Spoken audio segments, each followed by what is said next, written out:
AU savings account में मिलते हैं amazing benefits, paperless banking and higher interest, वो भी हर महीने। Money money money money every month. सोच बदलो और बैंक भी। कुछ तो सस्ता लो, सब बढ़िया लो। इसमें क्या खास बात है? थोड़े में ज्यादा स्वाद, यही तो है इसकी खास बात। बड़े बड़े इम्तिहानों से गुजरता है, वक्त तराशता है जिसे, तो जाने क्या क्या न करता है। जब तक खुशबू सबसे बेहतरीन न बन जाए, आराम के लिए नहीं ठहरता है। जब तक लाजवाब न बन जाए, उसे नहीं इत्मीनान है। तभी तो रिचमंड बनना नहीं आसान है। चमकी चाट से क्या बना है? सैंडविच, लस्सी और छाछ। हर घूंट में चमकी चाट। ड्राई फ्रूट और दही बड़े। चमकी चाट से स्वाद बढ़े। असली स्वाद सिर्फ चमकी चाट। I wake up wearing someone else again. Don't let it slip.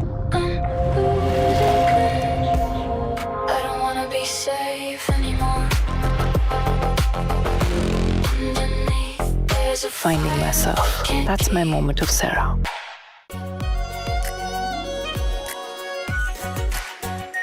Are pure shahi paneer masala, delicious, healthy every day. पापा सॉरी यार, गलती हो गई है। ये चोट खर्चा वर्चा। अरे लास्ट बॉल पे छक्का भी तुम्हारा। छक्का सब कैशलेस हो गया है। हाँ ला भाई मेरा बैट। वो अभी तो ठीक हुआ तू। अभी तो डिस्चार्ज हुआ यार। बैट किसका है? टाटा AIG है तो भरोसा है। चमकी चाट से क्या बना है? सैंडविच, लस्सी और छाछ। हर घूंट में चमकी चाट। अब बताओ स्वाद आया?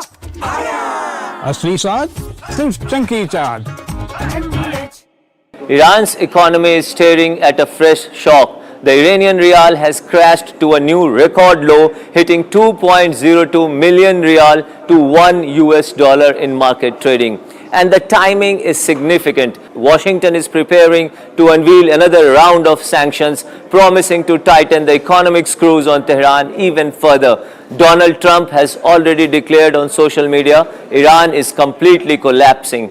But here is the big question, is Iran really collapsing, or is Tehran using the Strait of Hormuz to run its economic weakness into global pressure point? For ordinary Iranians, the currency crash is not just number flashing on a trading screen. It is hitting the kitchen table, it is hitting savings, and it is hitting the cost of survival. Iran was already struggling with a double-digit inflation and negative economic growth before the latest phase of the conflict. But months of war, previous sanctions, and growing international isolation have pushed the pressure to another level. The numbers tell a brutal story. Since the war began, rice prices have reportedly risen by around 60%. Beef prices are more than 150% higher. And the International Monetary Fund is forecasting that Iran's economy could shrink by more than 5%. Imagine what means for an ordinary family. Every trip to the market costs more. Every saving loses value, and the national currency continues to slide. In Tehran, people are reportedly lining up to buy US dollars, desperately trying to protect whatever savings they have left. One 73-year-old Iranian summed up the public mood bluntly. There is no hope for a deal and a peace. And now comes the next blow. The Trump administration is preparing another sanctions package, including possible secondary sanctions against countries that continue doing business with Iran. US Treasury Secretary Scott Bessent has argued that the pressure campaign has pushed the Iranian economy into unprecedented distress. And there is another major development, and a major source of imports has announced the suspension of trade with Iran. Now that could further squeeze Tehran's access to critical goods and commercial networks. So is this Trump's endgame? Strangle the economy, increase isolation, and force Iran back to the negotiating table? Perhaps. But Iran has one weapon that cannot be measured simply by looking at the value of the rial.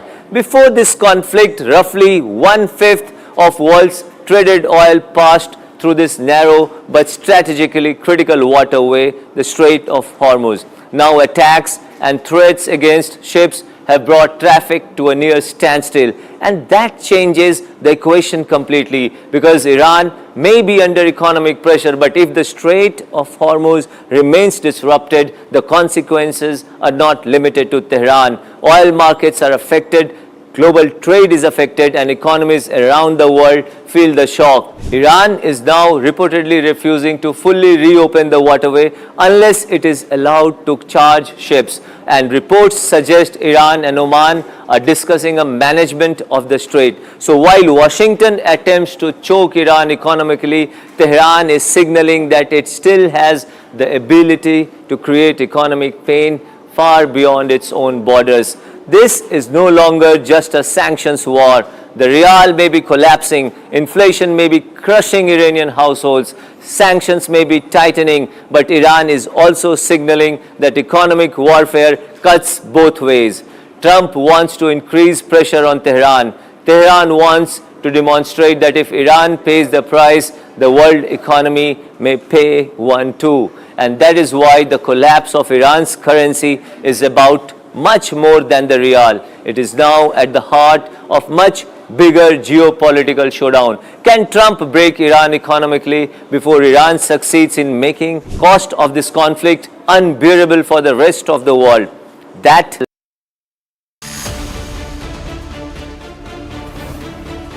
Pro-Pakistan Mamdani targets RSS chief. Mamdani opposes Bhagwat at Madison. Indians in New York fight back Mamdani. Debating tonight at 8 p.m. Presenting by Zoho Business Software, trusted by 15 crore users. Berger Paints, Rang Bana Rahe. Powered by Century HDF Premium Plus, Hare Bhote Ka Asli Boss. Co-powered by SBI General Insurance, Chuniye Bharosa, Apno Sa.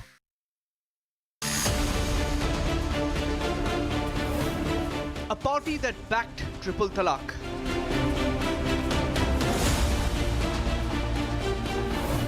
After backing triple talaq, nikah halala and hijab.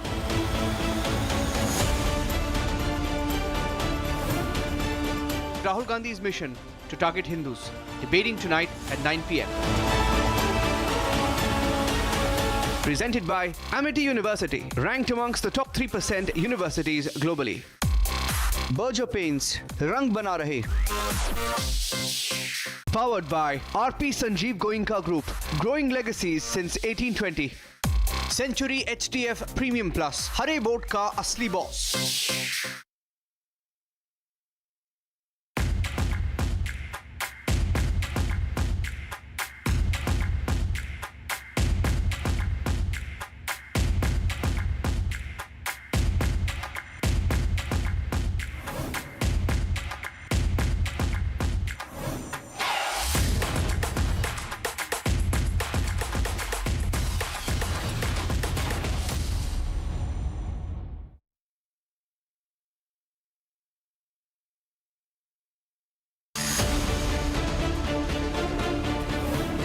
A party that backed triple talaq.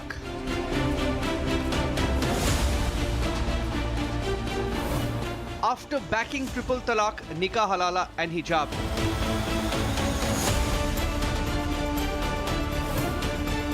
Rahul Gandhi's mission to target Hindus. Debating tonight at 9 p.m. Presented by Amity University, ranked amongst the top 3% universities globally. Berger Paints, Rang Bana Rahe. Powered by RP Sanjeev Goenka Group, growing legacies since 1820. Century HDF Premium Plus, Hare Bhote Ka Asli Boss.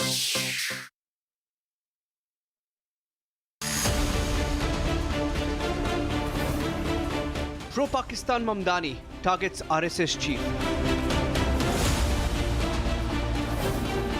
Mamdani opposes Bhagwat at Madison. Indians in New York fight back Mamdani. Debating tonight at 8 p.m. Presenting by Zoho Business Software, trusted by 15 crore users. Berger Paints, Rang Bana Rahe. Powered by Century HTF Premium Plus, Hare boat का असली boss. Co-powered by SBI General Insurance. चुनिए भरोसा अपनों सा.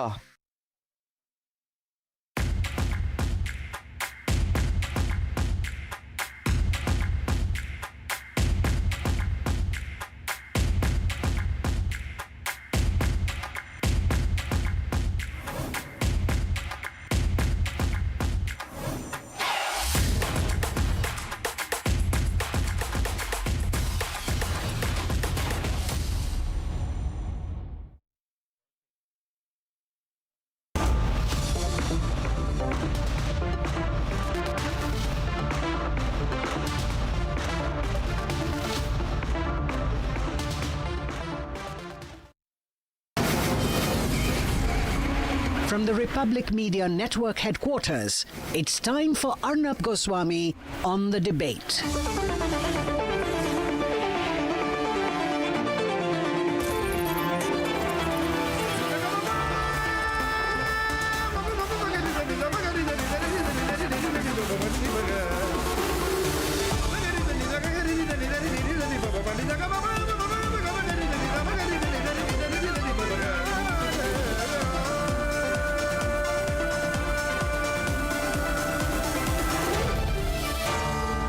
Arnab Goswami on the debate. Ladies and gentlemen, there has been a terrible, terrible flash flood in Nepal. And right on top, on behalf of everyone here at the Republic Media Network, we want to say to the people of Nepal, the brave people of Nepal, that India is with Nepal, Bharat is with Nepal. What has happened is extraordinarily tragic.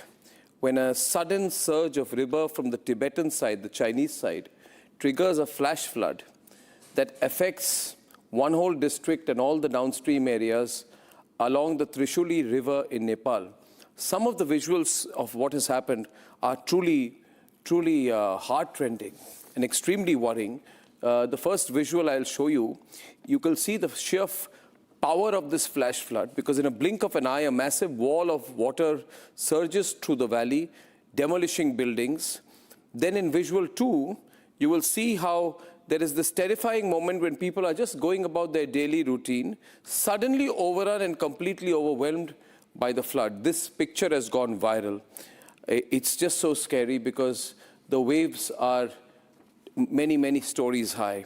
In the third visual, you will see how people are running across the roads and the bridge trying to save their lives, but the water from the flood completely overwhelms the area and it sweeps everything away, completely submerging this whole area. Look at the force of the water as it enters that area. Ladies and gentlemen, the extent of the devastation and destruction is so extreme.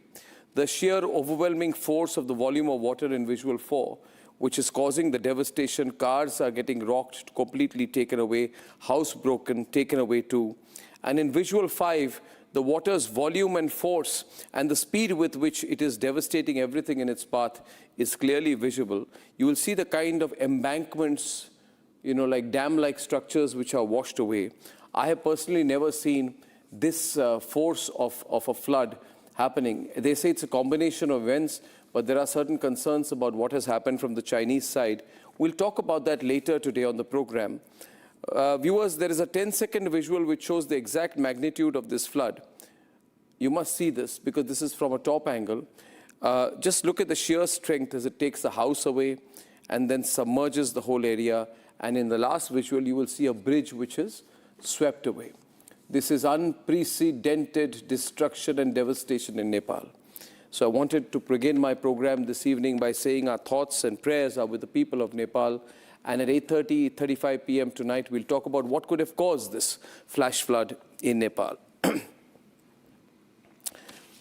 Now I want to talk about a pro-Pakistani man, an anti-Indian man, an anti-Hindu man, and as I call him, the lamppost next to Trump, and his name is Zohran Mamdani. Zohran Mamdani says that RSS chief Mohan Bhagwat should not be allowed to come to the United States of America, to come to New York.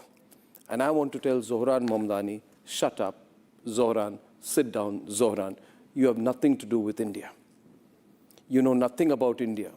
The problem with people like Zohran Mamdani is because they are brown skinned, they want to maximize the political impact of their brown skin. So they want to look at everyone else who is brown skinned and look upon them as a vote bank. Zohran has nothing to do with India. Zohran is from Uganda. He's from Uganda.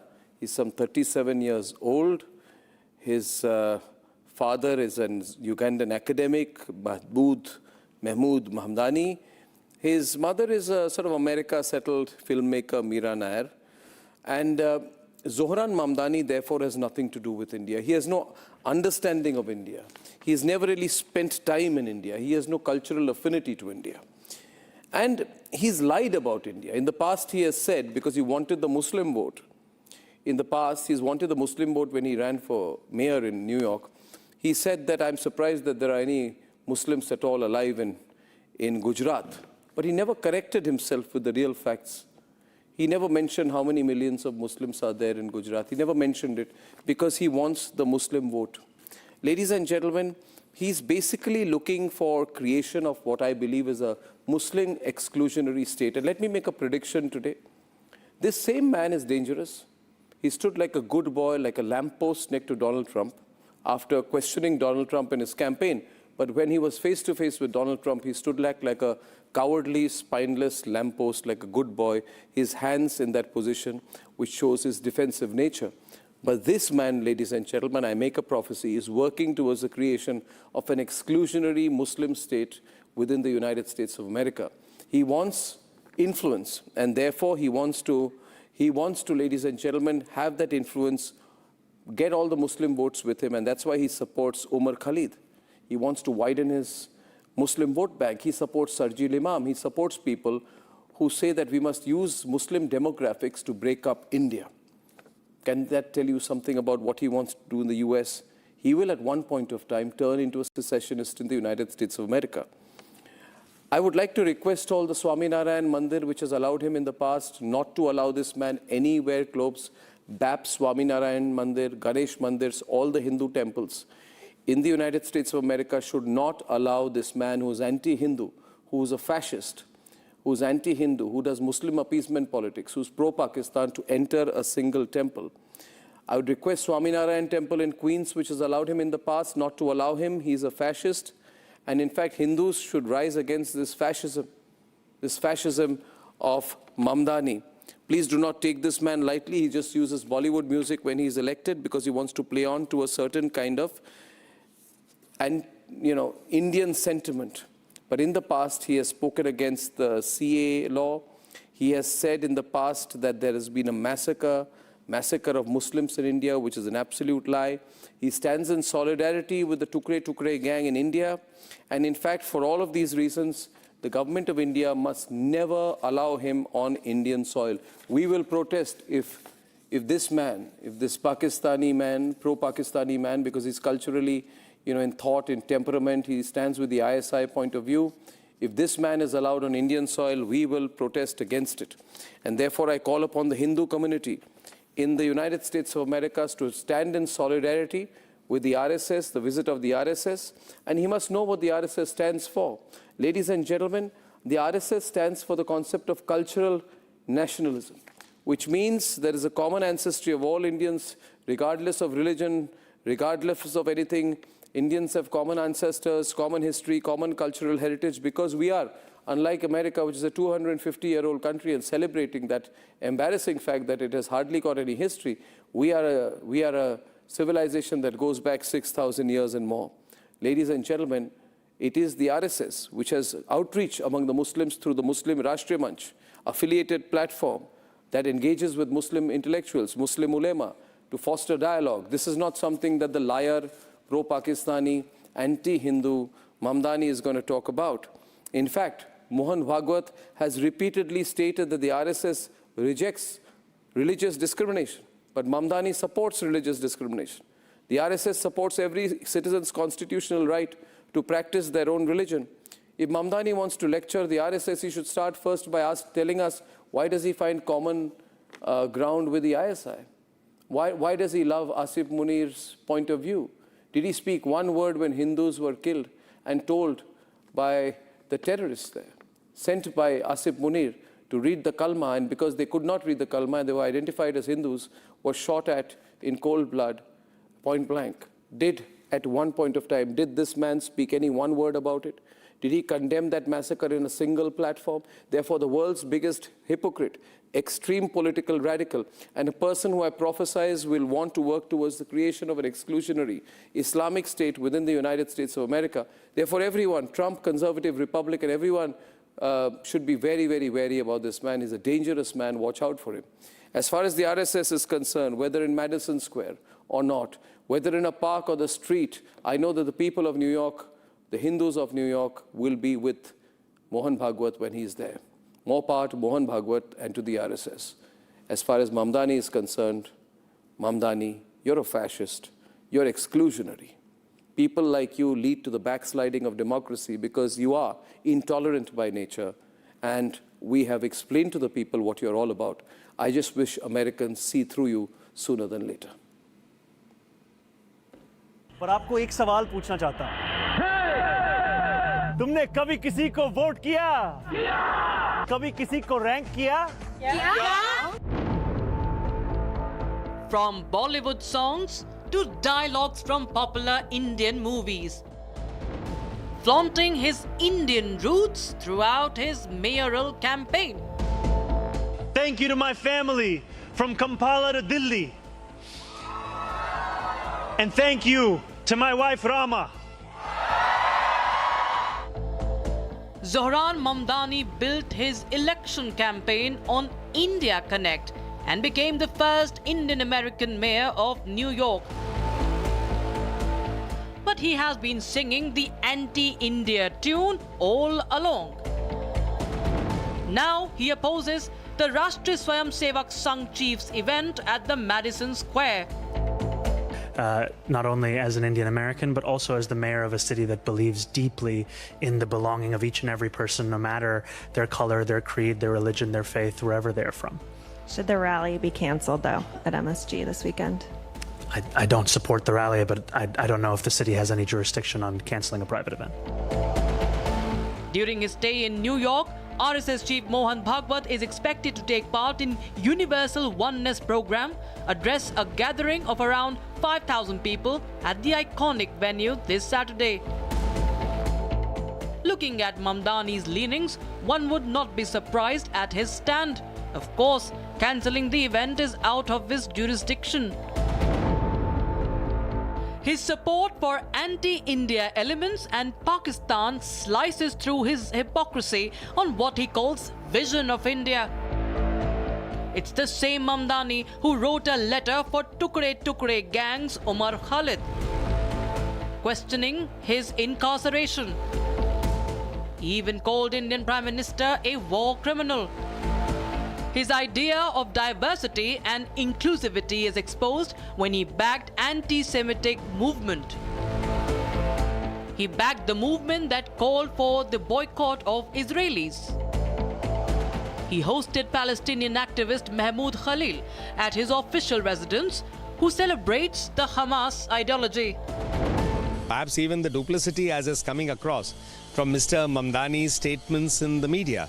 He invokes pluralism, and then he steps out to say, I'd like to see something stop. Now, I don't understand what kind of pluralistic mindset is this. And he seems to be no stranger to controversy. If one recalls correctly, his father seems to have written fairly controversial things about jihadis or terrorists being seen in the nature of army soldiers. Zoran Mamdani जो ये चलाते हैं stop Hindu hate, start Hindu hate, ये campaign क्यों तुष्टिकरण के कर रहे हैं जब उन्हीं के अमेरिका में खालिस्तानी रैली अलाउड है, हमास को वो सपोर्ट करते हैं, वहाँ मोहन जी भागवत का रीच आउट जो है 2 लाख हिंदू अमेरिकन्स को जो डॉक्टर्स हैं, इंजीनियर्स हैं, टैक्सी ड्राइवर्स हैं, राष्ट्रीय स्वयंसेवक संघ की दृष्टि से वो बोलते हैं कि हिंदू राष्ट्र का मतलब है वसुदेव कुटुंबकम, means that the world is your families. There is deep anger among the Indian American community living in New York and surrounding states. It's time that the nationalists call out the duplicity of the New York Mayor Mamdani.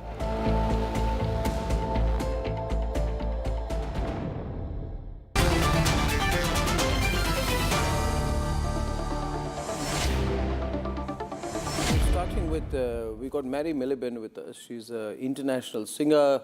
She's called America's national anthem singer, cultural ambassador. She backs the event of Mohan Bhagwat. Why is Mamdani playing this card? What is his intent? Mary, what do you think is his intent? Why is he attacking this event of Mohan Bhagwat? Sure, it's great. It's great to see you, my friend. And I tell you, it's anytime a Mamdani starts speaking, people get excited and riled up. Like, first of all, his comments affect anything. Just so you know, this event is going to go on. MSG, like every corporation in New York, is a corporation, and they respond to capitalism. So Mamdani can stand on stages and give his rhetoric, but the event will go on. So I just wanted to say that up front. Mamdani's comments and his whole essence has been one of anti-democracy, anti-religious freedom, anti-anything that doesn't promote his own religion. That is the truth. And I'm a New Yorker. New Yorkers, Americans, we were all certainly exposed to Mamdani during his election season, but we are now very, very well acquainted with what he really stands for. And that is an extreme, very dangerous movement that is now attached to this democratic socialist of America movement that we're seeing certainly across the country that is promoting these anti-democracy, anti-religious freedom, anti-Semitic, very hostile against Israel, anti-Hindu, anti-everything, Arnab. And so it's very dangerous, and he's only exposing himself. Every time he stands on a stage, we learn more and more about how he certainly doesn't represent India, doesn't represent at all the essence of America, and is quite ignorant to what people around the world believe. People around the world believe in oneness in the context of the title of this rally that's happening in New York, unity, inclusion, that yes, we can come from different zip codes and different religions and different backgrounds, but we have a respect for each other. That's what a democracy promotes. That's what religious freedom promotes. Mamdani stands for none of that. He's very dangerous, as well as this movement. I think he's dangerous too, Mary. You know, I thought, you know, if I take the sum total of everything he said, I think he's an ambitious young politician, and eventually he's working towards the creation of an Islamic, demographically and politically, culturally Islamic-dominated state within the United States of America. That's why he has skipped the India Day parade, but he's attending every Pakistani event. He goes all out for the Muslim events. For all Muslim events, he's right there, up there in front. And anything that is not Muslim is second priority for him. That's exactly right. And even more so, he is anti-Prime Minister Modi. As you know, Arnab, I'm a big proponent of the Prime Minister, his policies, and certainly how he has positioned India in the context of geopolitics. And so a lot of his comments are not only directed certainly to the RSS chief and the energies of what's about to happen in New York, but they're also directly directed to Prime Minister Modi and his leadership in India. It's no secret that, yes, Prime Minister Modi and the BJP, which is part of the conservative movement, are governing India. But Prime Minister Modi is a leader for all people. And Mamdani is completely against that agenda as well. So there's political dynamics going on, there's religious conversation going on, and the more he stands on a stage, the more he exposes that real agenda. And it's to what you just said. It is a very anti-democracy, anti-religious freedom, anti-everything. And it certainly does not represent who we are as Americans. I know it doesn't represent the Indian community. No. And after the way he's been talking, I began by saying today, just because you got brown skin, you cannot claim to have any Indian ancestry. He has got no cultural Indian ancestry. He does not identify with India, identified with Pakistan. He cannot be pro-India. And I think he's a bigger danger for America, because at some point of time, he will show his real colors and demand the creation of an Islamic state within the US. Mary, thank you very much. And thank you for standing up for what is right and what is good. And I hope you're going to be there at that event. Are you going to be there at the event with Bhagwat, with Mohan Bhagwat? Well, I just received an invitation. I'm in the middle of filming a documentary, so my schedule's a little tight. But if I can make it happen, I would love to be there. Certainly, as a Christian woman, to stand on the stage and be supportive of religious freedom, support my Hindu brothers and sisters, and certainly expose the dangerous agenda of the New York mayor. Well, thank Absolutely. you. Thank you. Such a strong and positive voice, Mary. Thank you for joining us. Thank you. Namaste. Thank you. Namaste. And the problem here, Tuhin, is that in India there are people who stand with the pro-Pakistani, anti-Hindu, anti-India, coconut, Zoran Mamdani. You know, ironically, this is the biggest irony, Ratan Sharda. And I welcome Shelley Oberoi and Faizan Kidwai. First comment from Ratan Sharda on this. Yeah? Mr. Sharda? On what ground is Mamdani considered to be Indian Muslim? He is a third generation person from Uganda, and he claimed that I was perhaps the last Gujarati Muslim living outside in India, because all other Muslims in Gujarat have been massacred. My God. And while Gujarat Muslim population has increased by nearly 10% during that one decade, when he was said that all and he never apologized for that comment. Yes, and he has never spoken about attack on the Kurds, the Christians, the Yazidis in Nigeria, Sudan, Iran, Iraq. Never. He has not spoken about the persecution of minorities in Pakistan, in Bangladesh. Never. And he has not even got any. He has criticized 370. Why? Because the Islamic tradition of Kashmir, which saw all the Kashmiri Hindus out, was Rali, Chali, Galib. Does he support that? No, I just want to, let me get in Faizan Kidwai. Let me get in Faizan and Shelley from SP and AAP, and then I'm going to let Tuhin respond to both of them. You see, Faizan and Shelley, I ask you, Shelley, are you pro or anti-Mamdani? I would say you must be anti-Mamdani because he has boycotted the India Day parade and gone for every Pakistani event. You can't find common cause with him because he's seen to be anti-Modi. Yes. Arnab, first of all, I would like to say that it is so ironic to see that RSS, an unregistered organization, and BJP wants to speak about unity overseas, where those organizations are being accused of fostering the religious polarization. It is very unfortunate to see that a sitting mayor is opposing that event, and that raises a serious question about how such organizations are being perceived internationally. Because BJP, its politics is based on two things. Number one, splitting and breaking the parties. Number two is religious polarization. Rather than focusing on the strengthening organization, strengthening the democracy, rather than addressing the issues like education, rather than focusing on the issues of unemployment, inflation, they have been focusing their focus has been shifted to political engineering, and they have been fostering the religious polarization. It is so ironic to see that such organization wants to talk about on the left, and majorly, how you can say that? I don't know what you people are perceiving the mayor of New York, but I think he has Indian roots. He has described himself proudly, representing both the heritage. His mother is Indian origin. She was born in Rourkela. She was brought up Shelley, you're giving me his whole Wikipedia profile, if I may. I ask you one thing. Can anybody, and please measure your words carefully when I say this. Tuhin, I said I'll go to them both and then come to you. I say today that if you are anti-Ram Mandir, you cannot be pro-India. If you are against the Ram Mandir, then you cannot be pro-India. Mamdani was opposed the Ram Mandir float in the India Day parade in 2024. Second point, if you are pro-Pakistani, you cannot be pro-India. I ask for Faizan. So you have to understand, Faizan, and be mature about it, okay? Because today is the point where all Hindus are watching you, Indians are watching you, right? And you want to tie up with this man or support him just because you think he has common cause against Modi will be short-sighted. So my question is, anybody who is anti-Ram Mandir cannot be pro-India.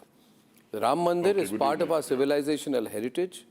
Secondly, if you're boycotting an India Day parade, you cannot be pro-India.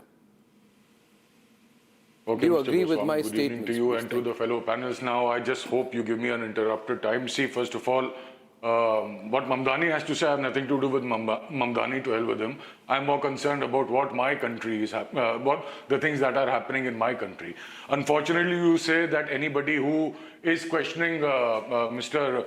Bhagwat and this event of RSS is anti-India. So first of all, Bhagwat, neither RSS, they represent India any which way. Mr. Bhagwat is not part of the government. This is not a government function. So everybody has the right to agree or disagree. I disagree with the ideology of RSS, and not only me. I'm giving you a few names: Hindus for Human Rights, Sikhs Coalition, Dalit Solidarity Forum, Interfaith Center for New York, Save Americans from Hindutva, Jews for Racial and Economic Justice. There's an activist, Peter Frederick, several politicians and organizations from Canada and UK, and then there's USCIRF, which has been a staunch critic of the human rights violation in Pakistan.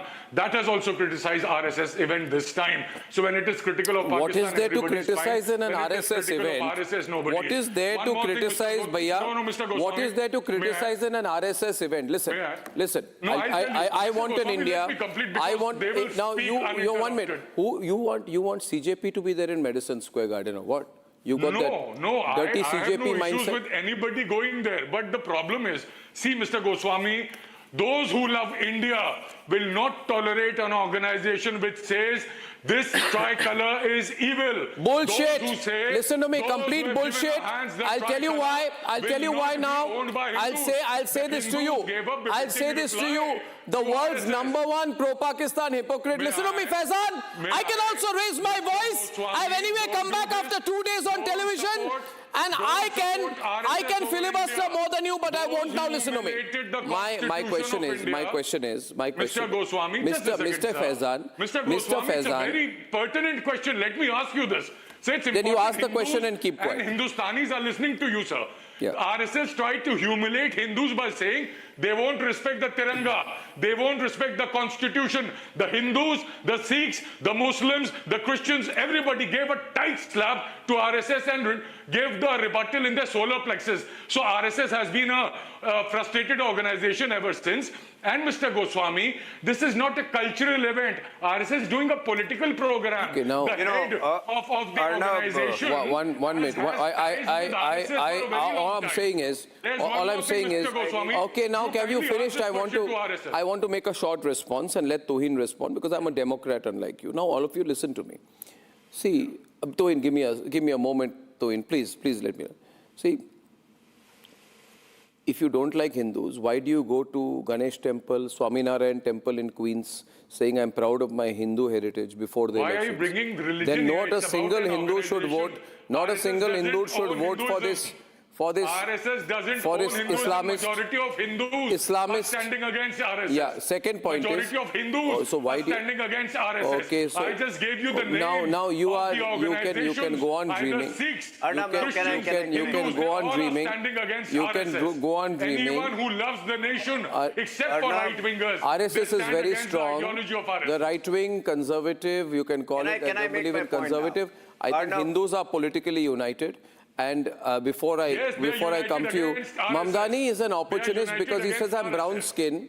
There's a large economy called India. I can benefit from being associated as an Indian. I'll play Dhoom Machale in my inauguration address and think that I'm Indian. I will go to the mandirs and say I'm a Hindu. And then I will boycott the India Day parade after I'm elected. I call upon all proud Hindus to boycott and cancel Mamdani. Put this out there. This man is an opportunist. He's a political leech. And I'd like Tuhin to respond to this extraordinary situation. He's not important. Can I make my point? Yeah, Arnab, allow me. Oh yeah, he's important. Tuhin, there's a question Arnab, for you, allow my me some friend. time. You're a reasonable person, Tuhin. I'm sure you'll listen to what I have to say, and then do respond to him. I don't need any certificate from you about whether I'm reasonable or not. Now, number one, no, I've heard all your questions, the cliched questions. Now allow me. 1 minute, please. 1 minute, please. Let Tuhin speak. Don't try to cancel Tuhin. Don't behave like a woke, which you are. 1 crore to 20. I say boycott Mamdani, hashtag boycott Mamdani, cancel Mamdani, don't allow Mamdani, put him on a no-fly list, let him never set foot on Indian soil, let him know Indians have boycotted him forever. I need to make some, yeah. Arnab, I need to,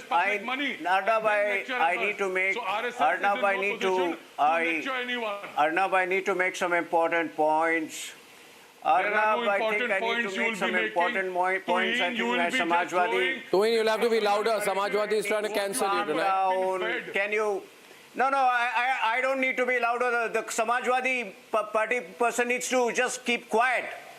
No, Samajwadi. Arnab, first of all, to the compulsive.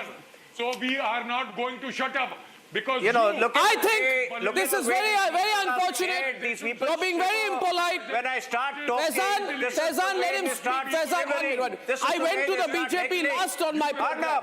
I went to the BJP last on my program. The last speaker is from the BJP. There's an attempt to cancel him going on a live program tonight.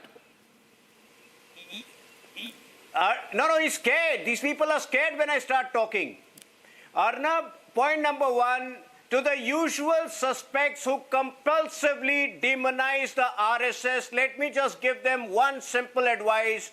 If you look towards the sun and continue to spit, the spit is going to fall on your face. For the last 100 years, RSS has only and only grown. You say that it is, it is not an organization, it is a body of individuals, which is perfectly legally valid. Number two, now coming to Mamdani. Arnab, sadly, Jinnah's flawed legacy, Jinnah's vicious legacy continues to inspire certain politicians across the world. In India, it is the likes of Rahul Gandhi and Pawan Khera. In America, it is now Mamdani. Look at how hypocritical this person is. He himself supports Democratic Socialists of America, which has been called out for its anti-Semitic tropes. He himself supports a person called Mahmoud Ali, who has been openly celebrating the Hamas. And he condemns UCC, which is all about equality, which is all about women empowerment. He's the same person who supports violent mobilization against Israel. But when it comes to RSS, he starts sermonizing about equality and how RSS is exclusionary. I would suggest to Mamdani spend some time with the... No, I'm not done. Spend some time with the Muslim Rashtriya Manch. You also spend some time with the Muslim Rashtriya Manch. You will... Arnab, very important point. The same future Arnab, I have a sore throat. Let me complete. The heckling needs to stop. You can carry on once I complete my point. Arnab, the importance of RSS, why these people are so scared, why these people are so upset with RSS. RSS teaches Muslims to align their interests with the national interests of the country they live in. I'm not interested in what you say. I am addressing... Come on now, come on Faizan, what are you doing tonight? What are you doing, man? How are you behaving tonight? Arnab, how is he behaving tonight? Why these people hate RSS, I'm going to tell you. Because RSS teaches... I'm not interested in responding to your... interested in responding to your heckling. I am more inclined towards... He wrote a book, I Cannot Be a Hindu, because you people were not eating the food that he got. Oh, come on now, Faizan! Faizan, this is terrible. You're exploiting his poor throat. Justice ideology you people have. And what you people? What ideology do you have? Arnab, let me... Why the Samajwadi Party hates... Why the Samajwadi Party hates the RSS is very simple. RSS teaches Muslim. RSS wants Muslim to align their interests with the national interests of the country they live in. They want to create ghettos within India. Mamdani wants to create... I wish to go to the AAP representative Shelley Oberoi once more. Preach. Shelley. First learn and then preach. Shelley, 1 minute. Yeah, debate. Shelley, 1 minute. Shelley, listen. Shelley. I think that CJP supports Umar Khalid and Mamdani supports Umar Khalid. AAP supports CJP, which supports Umar Khalid. Is Umar Khalid the common factor between AAP, CJP and Mamdani? Is Umar Khalid the common factor between AAP, CJP and Mamdani? Today's debate issue. It is. Arnab, I think what Are you are pro asking Umar Khalid? Arnab, Are you pro what I Umar feel Khalid? Is AAP pro Umar What you Khalid? are asking right now Is AAP for or against Umar Khalid? He is anti-India. I have one question. Unity means religious polarization? And what is Umar Khalid is an NGO? Sarjil Imam are for religious unity. You are just diverting Sarjil this Imam is for topic. religious This unity. question has no relevance with the It has relevance. present debate, the issue which is going on. My Mamdani simple is a question closet is, radical. unity means He's a religious sophisticated Islamist. polarization. BJP has been working on two things. Number one, splitting and breaking the parties. Number two, religious polarization.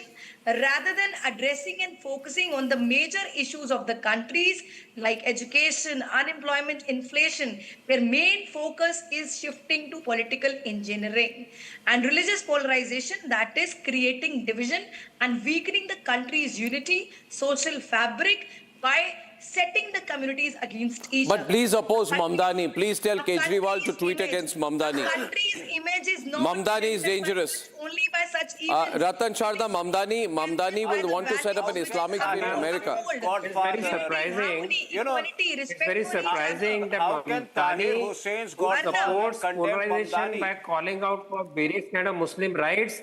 He's imposing Islam. He's happy with Islamic Sharia being imposed on minorities in Islamic countries, but he doesn't like RSS saying everybody should have same law. Is that what they're fighting for? She talks of polarization. I want unity of Hindus, and they say if I split the people on caste line, it's great. If I split the people on minority favoritism, great. Is that a policy? And what kind of strange thing to talk about? You see, preconceived notion of RSS made them say. Okay, now I think we have to fight this together. I think we've got to make a lot of noise. We've got to make a lot of noise, which is why we are starting a boycott Mamdani hashtag, and a boycott Mamdani hashtag. Meta should not try to block us. X should not try to block us. Republic is proudly starting a boycott Mamdani hashtag, and I hope millions of people join us so Mamdani is never able to ever set foot on Indian soil. Never. Not as long as we live. Thank you very much. Thank you very much, ladies and gentlemen. I go back to what happened in Nepal, which has been flash floods. There are some mystery over it. There is some concern over it. Massive havoc, and some people are asking questions about the amount of water that came in from the Tibet, the Chinese side, which led to the flash floods. Is there a Chinese angle in this? Here is a quick report on what has happened, and then we'll look at this in detail.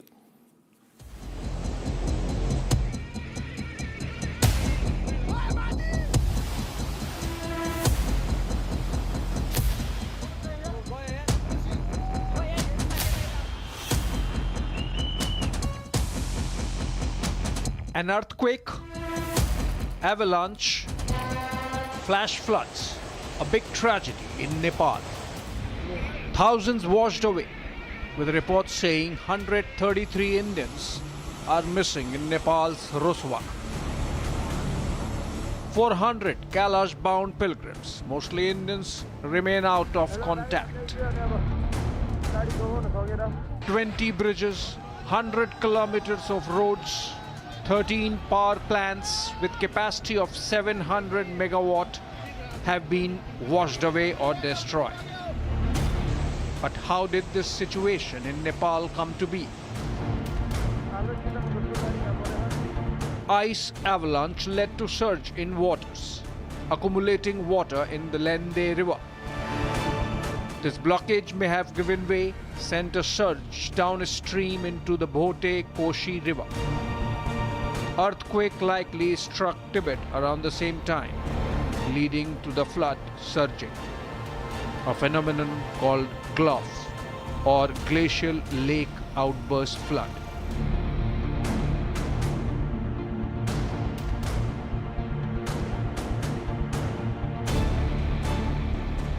Amid this, Indian states like Uttar Pradesh and Bihar have been put on a high alert.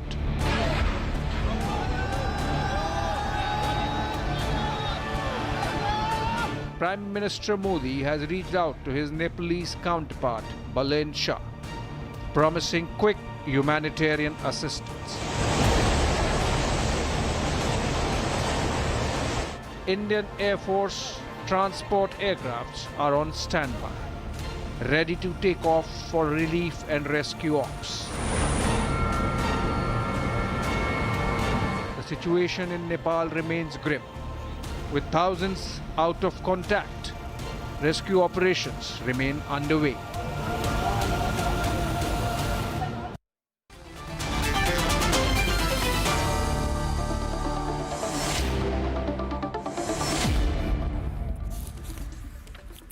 Brahma Chalani is a geostrategic expert who's there with us. Professor Anil Gupta. Professor Gupta, are you there? Can you hear me, sir? Hello? We also have with us the former Foreign Minister of Nepal, former Irrigation Minister of Nepal, NP Saud, with us. Dr. Chalani, let me start with Mr. Saud first. It's becoming very difficult to understand the scale of this disaster. You know, it almost seems so immediate. What, if there's one reason you can pinpoint for what happened, what would that be, Mr. Saud? The situation in Himalayan range is very vulnerable. The ecosystem is changing. So the lakes, the glaciers are very vulnerable in the Himalayan range.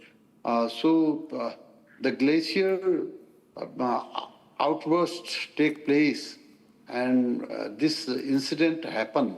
Thousands of people are missing now, and hundreds has been found dead.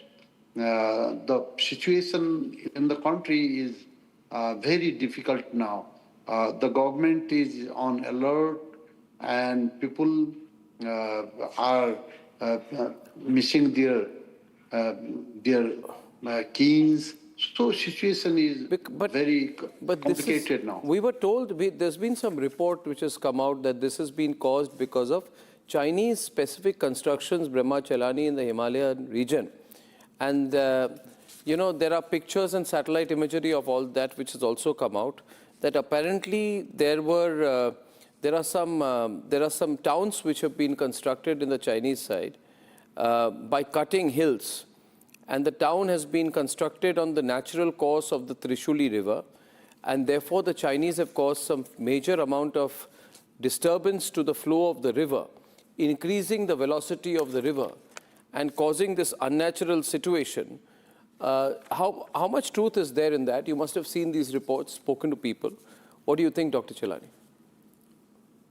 China shrouds its projects in secrecy. So it's difficult to know what work they're doing upstream, whether they are pursuing any project upstream on the Trishuli and the Koshi rivers. On the Koshi river upstream, there may be some activity. But what we know is that there was a 4.4 magnitude earthquake at 8:37 a.m. today. Now, by tectonic standards, a 4.4 magnitude quake is a minor to moderate tremor. Yeah. And yet, this moderate tremor created a cascading impact. It triggered a avalanche, ice and rock avalanche, that led to major flash floods that swept away a number of Nepali villages. Now, there are two things about this that stand out. First, this catastrophic flash flooding serves as a vivid demonstration of how tightly linked geological, glacier, and hydrological systems are in the Himalayas. The Himalayas are the world's most seismically active major mountain range. In fact, this entire region, from the western part of Nepal's border with Tibet, all the way to the Tibetan Plateau's eastern rim with Sichuan province, this entire area is a seismic zone. And this latest disaster will renew global attention on China's folly in persisting with the construction of the world's largest dam in the middle of the Himalayan seismic zone. This largest dam is coming up on the Brahmaputra, just kilometers from the Indian border. In fact, there have been warnings from Chinese scientists, from state-linked Chinese scientists about the geological threat to this super dam. This is a water bomb in the making. And I think that now that even a pretty moderate quake has caused a disaster, there will be greater global concern over what China is doing. And we should not forget that in this Himalayan seismic zone, there have been devastating earthquakes over the decades. There was this 1950 Assam earthquake that caused such havoc in Assam. And just last year, there was this powerful Myanmar earthquake, whose tremors traveled all the way to Bangkok, which is 1,000 kilometers away. And now we have this Nepal-Tibet border disaster. And I think all this is going to renew attention on what China is doing. What China is doing is basically assembling a ticking water bomb. So this is deliberate in a way, isn't it? This is deliberate. They would know the impact of this. Well, they would know because their own scientists, in a recently published paper in a state-linked geology journal, have said very clearly that this construction site poses serious geological hazards. In fact, they conclude that the terrain has quote-unquote loose structure and weak cohesion. And they warn that fault movement or an earthquake could easily trigger large-scale instability, threatening both the dam reservoir and the surrounding infrastructure. So, they're recommending that this project be redesigned to reinforce the dam reservoir slopes.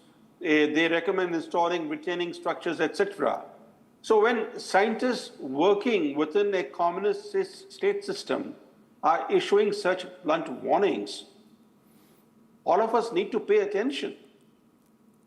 But we also need to think about the impact on downstream regions in India. In this case, in Uttar Pradesh, in Bihar, in the Gandak and Narayani systems, also concerned here about the kind of flooding that we saw in Assam this year. And a lot of people said in Assam, many people said from Assam to us, Dr. Chelani, that yes, there have been floods in Assam, but this year's floods were a bit extraordinary. Regions that are not affected usually have been affected, So we need to be extremely careful about this. I want to go to Anil Gupta. Thank you very much, Mr. Gupta. This is a concerning situation. It seems to me that it is not just a coincidence that something else has been happening. You are the head of the division at the National Institute of Disaster Management, Ministry of Home Affairs, Government of India. You've been heading that division. You worked on the 2015 earthquake. Do you think a small earthquake could have led to this? Or is it something more? First of all, thank you, Arnab. And I would like to correct, currently I have joined ICARS at IIT Roorkee, working on the same subject. So the scale of this particular disaster, if we see that, and the devastation, so it's like a combination of the three incidents, I would say, that the Uttarakhand flood of 2013, then Dharali, and the kind of challenges that we have seen in Sikkim, Gulf also. The kind of scale. When it comes to the issues of early warning, many times people will say that an effective early warning 10 minutes before or 15 minutes before can be done. But I think you would agree that 10-15 minutes of early warning in this kind of terrain is not of great use. But what could have been done, how the earlier scientific investigation, scientific understanding put into use to improve the preparedness in place. Because this is not a normal landscape that you issue a warning and then the things can immediately be operationalized. So I hope you would agree with this. And the another dimension that is the most important at current time is that how do we operate the rescue, because so many people must be stranded the same way that we experienced during 2013 floods of Kedarnath, as well as 2015 earthquake in Nepal also, because so many people are there which are the native villagers, and they do not carry the smartphones, and when the communication network is also disrupted, it is not always very easy to locate, particularly in this difficult terrain. Yeah, it's a terrible situation. More than 100 Indians are missing.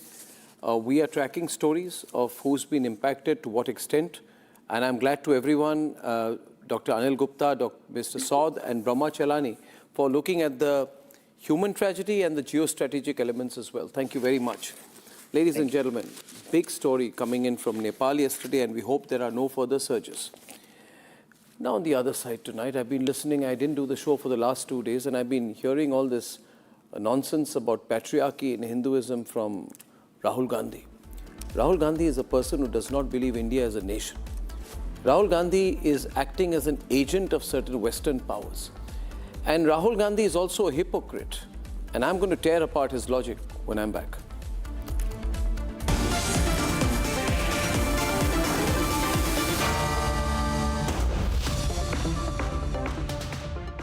Best हरा board दिखाना सबसे dependable Century HDF premium plus trial लूंगा sure water resistant है strong है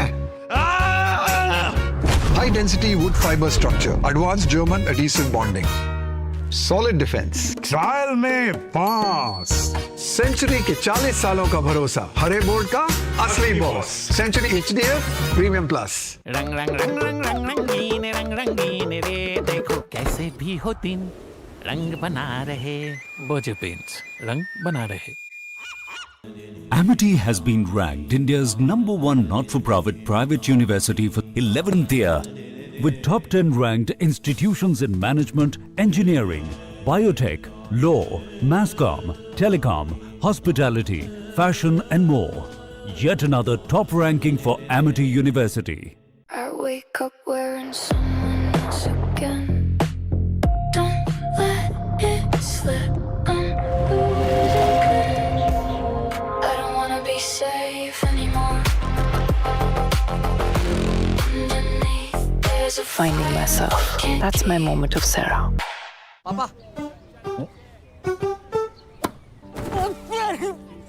sorry यार गलती हो गई है ये चोट खर्चा वर्चा अरे लास्ट बॉल पे छक्का भी तुम्हारा छक्का सब कैशलेस हो गया है हाँ ला भाई मेरा बैट वो अभी तो ठीक हुआ तू जो डिस्चार्ज हुआ यार बैट किसका है टाटा AIG है तो भरोसा है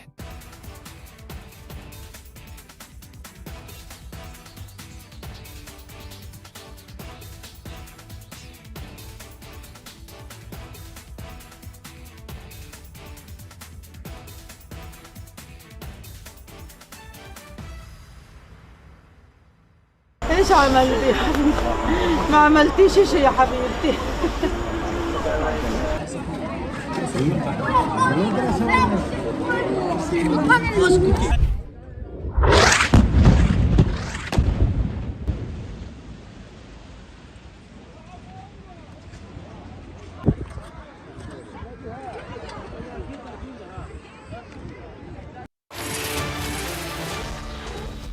वंदे मातरम में भी जिन पंक्तियों को कांग्रेस मुख्यालय में रोका गया उन पंक्तियों में मां दुर्गा का उल्लेख है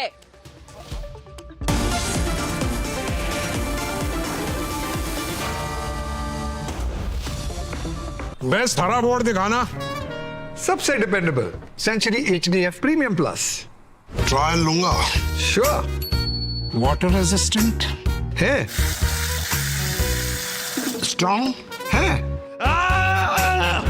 high density wood fibre structure advance German adhesive bonding solid defence, trial में पास, सेंचुरी के 40 सालों का भरोसा, हरे बोर्ड का असली boss, Century HDF premium plus.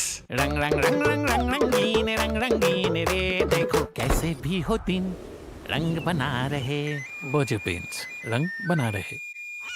पापा सॉरी यार, गलती हो गई है। ये चोट खर्चा वर्चा। अरे लास्ट बॉल पे छक्का भी तुम्हारा। छक्का? सब कैशलेस हो गया है। हाँ। ला भाई मेरा बैट। वो अभी तो ठीक हुआ तू। अभी तो डिस्चार्ज हुआ यार। बैट किसका है? टाटा AIG है तो भरोसा है। केसरिया से मन जोगी हुआ रे, दिल झूमे देखो पतवारा हुआ रे, केसरिया से मन जोगी हुआ। हर पल मनाओ केसरी त्योहार। विमल, बोलो जुबान Kesari. Iran's economy is staring at a fresh shock. The Iranian rial has crashed to a new record low, hitting 2.02 million rial to $1 in market trading. And the timing is significant. Washington is preparing to unveil another round of sanctions, promising to tighten the economic screws on Tehran even further. Donald Trump has already declared on social media, Iran is completely collapsing. But here is the big question, is Iran really collapsing, or is Tehran using the Strait of Hormuz to run its economic weakness into global pressure point? For ordinary Iranians, the currency crash is not just number flashing on a trading screen. It is hitting the kitchen table, it is hitting savings, and it is hitting the cost of survival. Iran was already struggling with a double-digit inflation and negative economic growth before the latest phase of the conflict. But months of war, previous sanctions, and growing international isolation have pushed the pressure to another level. The numbers tell a brutal story. Since the war began, rice prices have reportedly risen by around 60%. Beef prices are more than 150% higher. And the International Monetary Fund is forecasting that Iran's economy could shrink by more than 5%. Imagine what means for an ordinary family. Every trip to the market costs more. Every saving loses value, and the national currency continues to slide.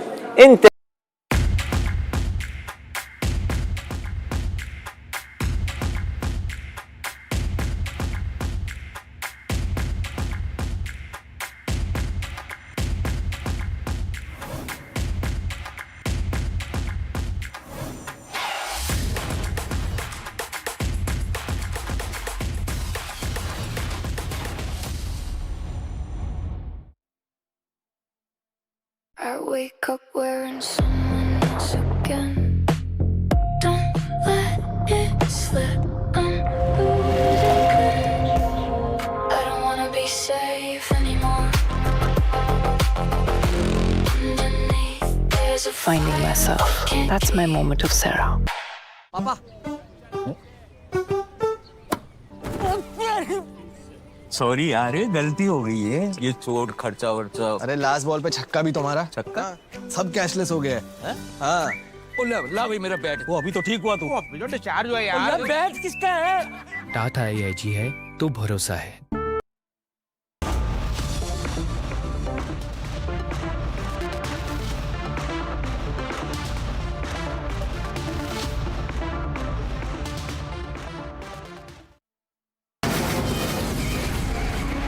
From the Republic Media Network headquarters, it's time for Arnab Goswami on the debate.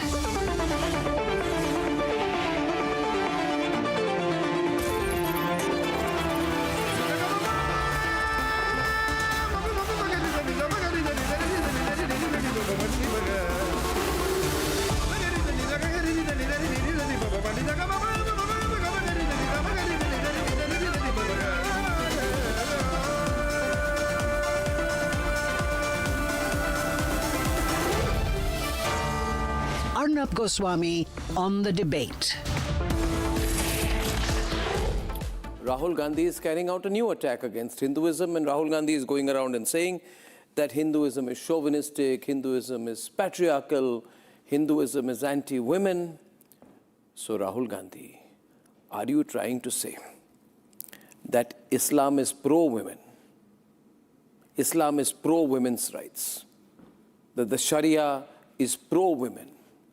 Are you trying to say that?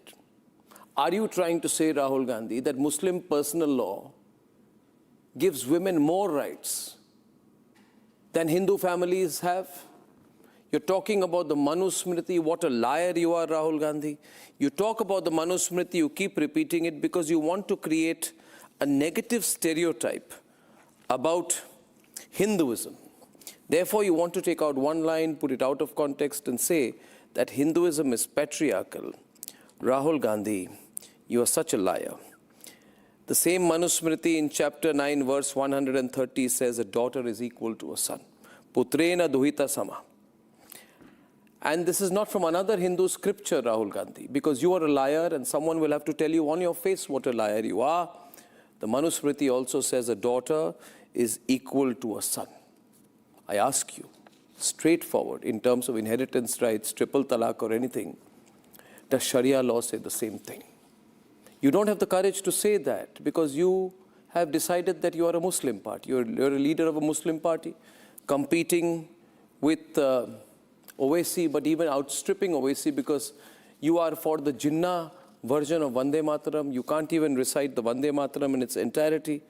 Ladies and gentlemen, I ask you tonight, should we take this kind of rubbish from Rahul Gandhi for granted? Should we allow him to take one line, 3 words here and there from our religious texts and say whatever the hell he wants? Ladies and gentlemen, I'd like to quote from the same Manusmriti, chapter 2, verse 145, English translation in simple terms says the following. It says, a teacher is worthy of great respect.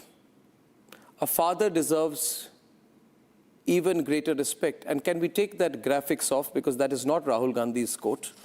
And that's where my production team makes mistakes. Can that please be taken off? It is a quotation from Manusmriti which says, a teacher is worthy of great respect. A father deserves even greater respect. But a mother, the mother surpasses 1,000 fathers in honor. How dare you, Rahul Gandhi, call Hinduism patriarchal? How dare you? You are a supporter of the hijab culture, Rahul Gandhi. You want people to come to your stage wearing a hijab, even if they are uncomfortable about it.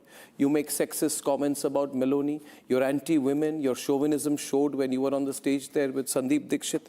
But you have the temerity to question Hinduism. Ladies and gentlemen, I can go ad nauseum. This man, sometimes I feel he doesn't deserve my response because he goes on foreign soil and says, India is not a nation. But let me quote what else the Manusmriti says. The Manusmriti says, where women are honored, the gods rejoice. This is not something the anti-Hindu Rahul Gandhi is going to ever quote. I'd like to translate from Sanskrit to English. Where women are honored, the very gods are pleased and dwell with delight. Where they are dishonored, every sacred rite and act of worship is rendered barren. I wish, ladies and gentlemen, I could have read this in Sanskrit. My mother has been a Sanskrit teacher. My grandfathers, great-grandfather have been Sanskrit scholars. I am not as good, but I still understand the meaning of what was said there. When it says that the spiritual worth of an entire household is made to hang on how it treats its women. Which religion, which culture in this planet gives women that stature, that respect which they deserve? The same line, in fact, appears in the Mahabharata. So it is a settled principle of the great Hindu tradition, not a stray sentiment. But Rahul Gandhi is a shallow man. He's a man nearing retirement age who still does not tell us fundamentally whether he's a practicing Hindu. He's just a person who goes temple hopping because he thinks it'll get him the Hindu vote. Ladies and gentlemen, I must also read another part of Manusmriti and translate it from Sanskrit to English. Says, fathers, brothers, husbands and brothers-in-law who desire their own welfare must treat the women in the house with honor and provide for them as well with honor. And it also says a family, Manusmriti 3.57, a family rises or falls with the happiness of its women. The family in which women are made to grieve swiftly goes to ruin, while the family in which women have no cause for sorrow flourishes without end. I ask you honestly, ladies and gentlemen, will we allow this nearing retirement age, woke anti-Hindu supporter of the Tukre gang, Rahul Gandhi, to get away when we know our religion? Our religion says, Manusmriti 3.59, honor women at every festival and occasion. Ladies and gentlemen, our tradition says in Manusmriti, women are supremely blessed, worthy of worship. Worthy of worship. And the very light that illuminates at home, within a household, there is no difference between a woman and Lakshmi. The woman is the goddess of fortune herself. My dear viewers, this is not about just saying, I will not believe in Vande Mataram. No. This is not just about saying that India is not a nation. This is not just about saying that Hinduism is patriarchal. This is about absolute hypocrisy of an anti-Hindu Rahul. I can give you example after example after example. But we must now run a counter movement, which we will run here right from Republic. We will expose what Rahul Gandhi is trying to do in this country by trying to divide Hindus. And Rahul Gandhi, I want to tell you, you will lose and we will win. You will fail because you are anti-Hindu. You do not understand that by running on Hindu civilizational heritage, by trying to be a pseudo-American, a country with just 250 years of confused history, you are running against the sentiment of the people of India. That is why you will lose. I am not saying that everybody who follows Muslim personal law is anti-women. But I want Rahul Gandhi to have the guts which he doesn't, have the spine which he has to yet discover, have the honesty to admit that Sharia law is patriarchal. It is anti-women. Come, Rahul Gandhi, if you have the guts to face me once again after 11 years, because you know what happened the last time we met. Face me. Let's have a real conversation on patriarchy. Let's debate. Rahul Gandhi and Congress's hypocrisy stands exposed once again. Rahul Gandhi says, smash the patriarchy, but won't have the political courage to back the triple talaq law. In childhood, a female belongs to her father. In youth, she belongs to her husband. When her lord is dead, she belongs to her sons. A woman must never be independent. This is a direct quote from the Manusmriti. And these words are a shame, because these words should never ever have been spoken. Rahul also insulted the sacred Hindu text, Manusmriti. While no word was uttered on patriarchal practices under Sharia law. Rahul ji कहते हैं बेटियों को भड़काने का काम कर रहे हैं, कहते हैं मनुस्मृति से बाहर निकलिए। आपको मनुस्मृति को मानना है मानिए, नहीं मानना है मत मानिए, लेकिन मनुस्मृति की अच्छाइयों को भी बताइए और बुराइयों को भी बताइए, बहस करिए इस पर। Ironically, Rahul's comments come just days after he was seen laughing at a party leader's sexist joke on Italian PM Meloni. इनके माइंड में घुस गया कि foreign policy is this.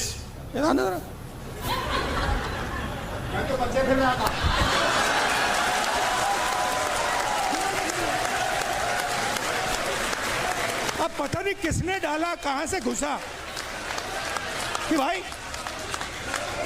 Foreign policy का मतलब imagine the ignorance foreign policy. एक चीज पूछ सकता हूं? हाँ। मेलनी समझ के तो नहीं पकड़ा था?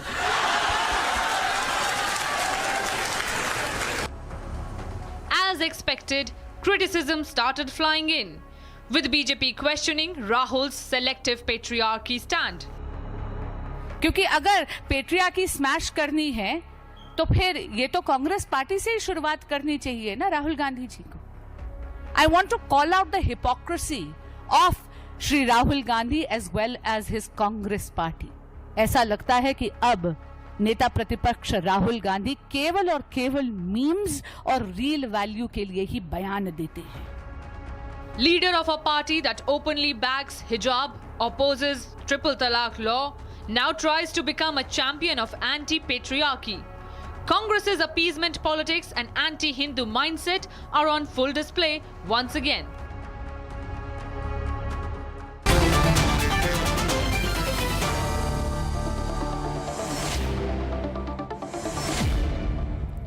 So fundamentally, ladies and gentlemen, we began the debate by proving how Rahul Gandhi is anti-Hindu.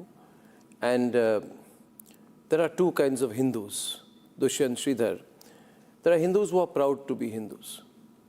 And then there are Hindus who, like Rahul Gandhi and Ratnakar Tripathi, are embarrassed to be Hindus. Shame on them. Ladies and gentlemen, shame on those Hindus who are embarrassed to be Hindus. Garv se kaho hum Hindu hain. Garv se kaho hum Hindu hai. Say with pride you are a Hindu. Let this comment not be put in whispers but in shouts. And ladies and gentlemen, I am pleased to open the debate today. I want to open the debate with our great scholar Dushyant Sridhar. He's a Vedic scholar. I have great respect for him. You should hear his podcast, read his fantastic book, and understand how at a relatively young age, he is a repository of wisdom, not from a single verse, but thousands of texts, 5,000 years of history, where we say proudly, Dushyant, if you don't understand Hindu civilization, you can never understand Indian civilization. Bharatiya Sanskriti is centered around Hindu Sanskriti. This is a fact, right? Dushyant, our dear hypocrite Rahul Gandhi says that Hinduism is patriarchal. Could I have a substantive response from you on that? Namaskaram, Arnab, and namaskaram to my fellow panelists, and namaskaram to all the viewers who are watching us on Republic.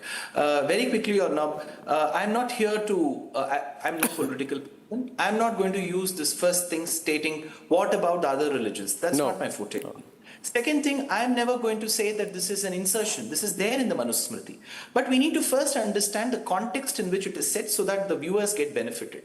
On one side, Manusmriti says, I'm just quoting the text. It says in one place, Pita rakshati kaumare bharta rakshati yauvane rakshanti sthavire putra nastri swatantriyam arhati. The simple meaning is, the woman is protected by her father till a certain stage, then by her husband, then by her sons, and therefore she lacks independence. This is the exact translation. Point number one. On the other side, it also says that a woman. One minute. You said protected. Rahul Gandhi said owned. Am I right, Subhuhi? He said Rahul Gandhi changed the meaning when he presented it on stage. That very verse, he gave another meaning to it. Yes, please continue. Yeah. Thank you. So, Arnab, the word is very simple. Pita rakshati kaumare. So the word is raksha. The dhatu is only to protect. That aside, on the other side, we have multiple statements you've quoted at the Upodghatam, the introduction itself. Yatra naryastu pujyante vasanti tatra devataha ramanti tatra devataha. Women is to be respected, and that's where all the gods reside. How do we reconcile between the two? The context. The context is very simple, Arnab. In that particular verse comes in a place where the sacrifices are performed, which we call yajna havan, through fire. The person who performs, the householder, the grihastha, is called pati. In our general understanding, we call any husband as pati. But in the bhasha, in the language, a person who performs the fire sacrifices is called pati. The one who assists in the sacrifice and helps its completion is called patni. In our general understanding, patni means wife. Only if the husband is called pati, she is called patni. Otherwise, there are other words like jaya, kalatram, and so on. It is only in this context he performs the yajna. She is dependent on her father and her mother who are performing the sacrifice. She is dependent on her husband who is performing the sacrifice. She is dependent on her son who is performing the sacrifice. It does not talk about any human goals, purusharthas like dharma, artha, kama. And if that were true, if the statement is generic, stating that a woman can never be independent, then we will never have a Rani, a queen called Meenakshi, who rules Tamil Nadu. We will never have a Rani called Rudramma Devi. We would never have a list of people like Lopamudra, Godha, Gosha, Vishwavara, Apala, Aditi. They are all women who have been ranked at par with Maharshis called Brahmavadinis. So we wouldn't have any of these women writing poems like Gangama Devi, who wrote a poem called Madhura Vijayam. So we had poets, we had dramatists, we had Brahmavadinis, we had queens, we had fighters, our devatas, we just had Varalakshmi Vratam, soon we will be having Navaratri. So the verse appears in a context. Only if your thoughts are mischievous, first of all, you wouldn't have read the text at all, which is fine, but you would take it out of context, change words and confuse people. So I would just pray that never do this. I wouldn't talk about other religions because that's not my forte. I would just say, restrict yourself because, Arnab, just one last statement. Hinduism, Sanatana Dharma has seen many onslaughts and slanders and fights. Yet the civilization has withstood all its times. People who have spoken ill about Sanatana Dharma, they even lost their own constituency in Tamil Nadu. And that party which spoke ill of Sanatana Dharma is out of power. Time and karma will always teach, or not. This is where I would stop. Yes.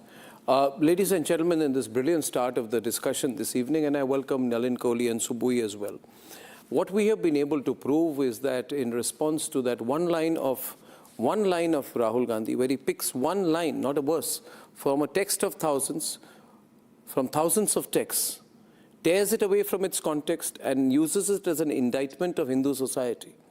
In response to that, tonight, I have started by quoting 7 verses, and the Sanskrit has been, one of those verses has been read out by Dushyant Sridhar. Ladies and gentlemen, the question is, if there are 7 verses which I can quote today dispelling the myth of Hinduism being anti-women from one text, I want a logical response to any of this, which we have presented logically today from many of our panelists who would like to go against us. Talha, Harish, Ratnakar Tripathi. Maybe any of you would like to start on the other side tonight. Ratnakarji, you have to unmute yourself. Shall I speak now? Yes. Dushyantji, can you tell me about the meaning of this sloka of Manusmriti, chapter 9, verse 14? Sabhaveshu narinam naranam hi dushanam atos pat prayattante vidvanso hi pramadjana. Can you just repeat the number so that No, 1 minute. Can you repeat the number? Because one second. Ratnakar, he's asking you something. Dushyant, just tell him. Yeah, he wants to get. Sarji, chapter number so that I can come back to you. So that's all. You find it now. I'm telling you, it is in chapter number 9. 9 point? Yeah. You ask what is the number of verse? I'm quoting. 9 point what? 9 point what? Sabhaveshu narinam naranam hi dushanam atosman prayatante vidvanso hi pramadjana. That means कि औरतों का स्वभाव ही पुरुष को दूषित करने का होता है, to corrupt the manfolk. इसीलिए विद्वान जन और बुद्धिमान लोग उन पर नजर रखते हैं. And the second slok, which I am just reciting here, is from chapter 8.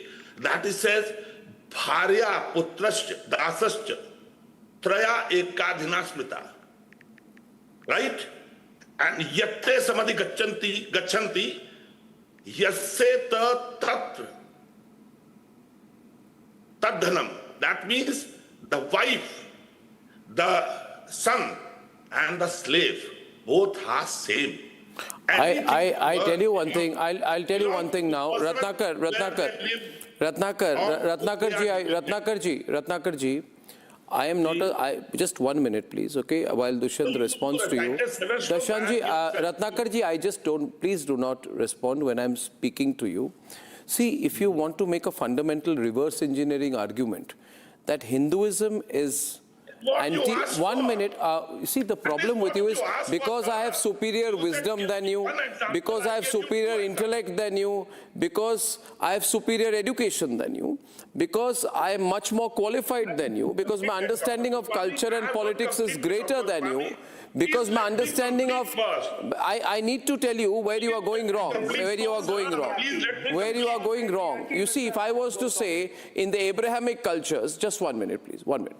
If I was to say today that in the Abrahamic cultures there is Adam and Eve, Subui, please, understand this logic because Ratnakar doesn't understand. If I say today Harish, Muhammad, Ibrahim, that there is Adam and Eve, that there is Adam and Eve, Harish, 1 minute, that there is Adam and Eve, okay? And Eve is made into a culprit, right? Eve is bad, which means the woman is bad. Eve gives in to the serpent. Eve tempts Adam, and that leads to the original sin. Okay, this is biblical facts, okay? But this is the way it is presented to Christians, right? And then it says that where is Eve created from? Eve is created from the rib of Adam. I'm not a theologist, I'm just saying Eve is created from the rib of Adam. So that is the ultimate patriarchy. That a woman is created from the Eve of Adam, then goes on to be tempted by the serpent and tempts Adam. Then I can argue today that Abrahamic religion, Christianity, is extremely patriarchal. You see, if you want, no, you have no understanding of theology, no understanding of religion. You are a superficial man. You have a Rahul Gandhi intellect.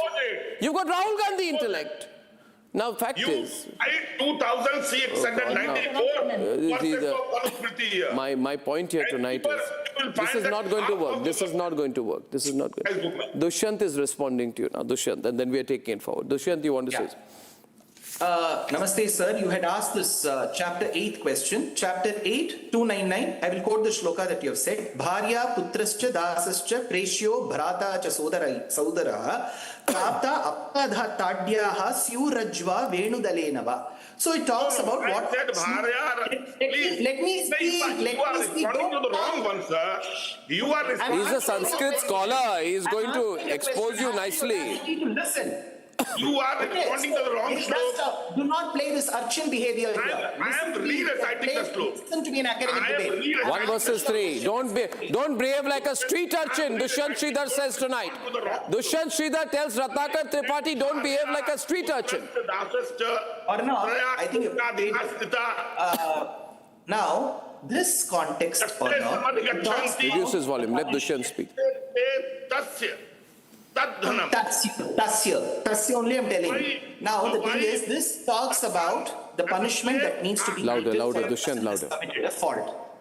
4 verses before that, it talks about a person, if he's a learned scholar, a Brahmana, he is to be killed. Here it says, since you are so learned, if you commit the mistake, you're to be killed. If you're not exposed to that level of learning, then you'll have to be hit. That's the rule then. So it does not exclude one particular gender, one particular category. If you are read in the shloka, shame on you, man, Ratnakar, for trying to mutilate it. Shame on you. It is by Alankritya Shirachchedanam. I congratulate Dushyant Sridhar tonight for setting the record straight very strongly this evening. Yeah, because abhi bahut ho gaya. Now Subhi, I have come to Nalin last today. I want to, Subhi, according to Rahul Gandhi feels that Islam and Sharia law are pro-women. And Hinduism is maybe targeted for being anti-women. Yeah. Arnab, can you please reduce their volume? I can't shout today. Don't shout. I also have a bad throat. Nobody understands. Yeah. Please. Yeah. Arnab, Rahul Gandhi's smash patriarchy looks like hypocrisy at its peak. And we all must call it out. You have already called it out by quoting almost 6 or 7 texts from Manusmriti which are pro-women. Let me give you a few more examples. What can be more patriarchal than this statement? That women, a mother, is not the natural guardian of her own child. What can be more patriarchal than this? That a Muslim man can have more than one wives at a time, simultaneously. What can be more patriarchal than this? That an 80-year-old man can marry a 12-year-old girl in the name of Misyar Nikah and can violate POXO Act, can violate Child Marriage Act, can rape a minor Muslim girl in the name of nikah. What can be more patriarchal than this? That extrajudicial one-sided divorces are still happening in 21st century, where a Muslim woman's consent does not matter Even her presence does not matter. But Rahul What won't talk can be about more it. patriarchal than this? This is highly shameful. We Muslim and women are facing that these instead of things day in, day out. your own And tradition, Arnab, instead Rahul of answering Gandhi the seems to questions be raised about interested Manusmriti, in second this century shameless lady sitting Manusmriti, here but he's not. Let her speak. Don't try to stop her because she's a woman. There is no right now. You're anti-women as usual, Tala. Arnab, I can't shout like this. Please let me finish. Rahul Gandhi or by questions and objections raised about Manusmriti, Arnab Goswami and this shameless lady sitting here is criticizing Islam and other. Arnab, please, I'm not going to tolerate these personal remarks. Can you please calm down? He can only make personal remarks. Criticizing Islam. This is your true faith. This is the hypocrisy that needs to be exposed. You don't have any point to defend your own traditions. You cannot defend the Manusmriti. You cannot defend the. Arnab, can I give few more points to defend? Listen, my first of all, I tradition, want to my tell you, culture? one minute. I want to say one thing to Tala before that, Supri. So Tala, listen to me. I'm not shouting at you. I'm not shouting at you. Tala, I know I'm not shouting at you. You listen to me. You listen. Tala, I am a confident Hindu. Listen to me. I am a confident Hindu and a proud Hindu. I have a confident Hindu and a proud Hindu. And as a Hindu to a Muslim, I will say what.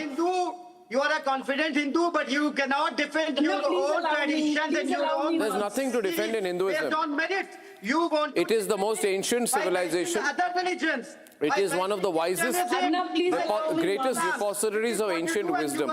You are also a puppet sitting here who is a puppet of RSS. Yeah, she has a Muslim name, but keep what quiet, she do keep is quiet, only keep quiet. bashes Islam. Sit down. She is Sit down. Islamophobic, just Sit down. like you. Sit down. Stop attacking Subui because she's a woman. Stop attacking her because she's a woman. You can never stand a confident woman talking back to you and exposing you. Arnab, everyone knows that you are a misogynist. Okay, now I'll tell you what I am. I'll tell you what I am. Subui, wait. I just want to say one thing. Nalin is yet to come in, but I want to tell one thing before I begin, Nalin. See, listen, Tala, I belong to a Hindu civilization which names its power Shakti, its learning and wisdom Saraswati, its wealth and good fortune Lakshmi, right? So I don't need your judgment on my religion. Kindly sit down and shut up. I never.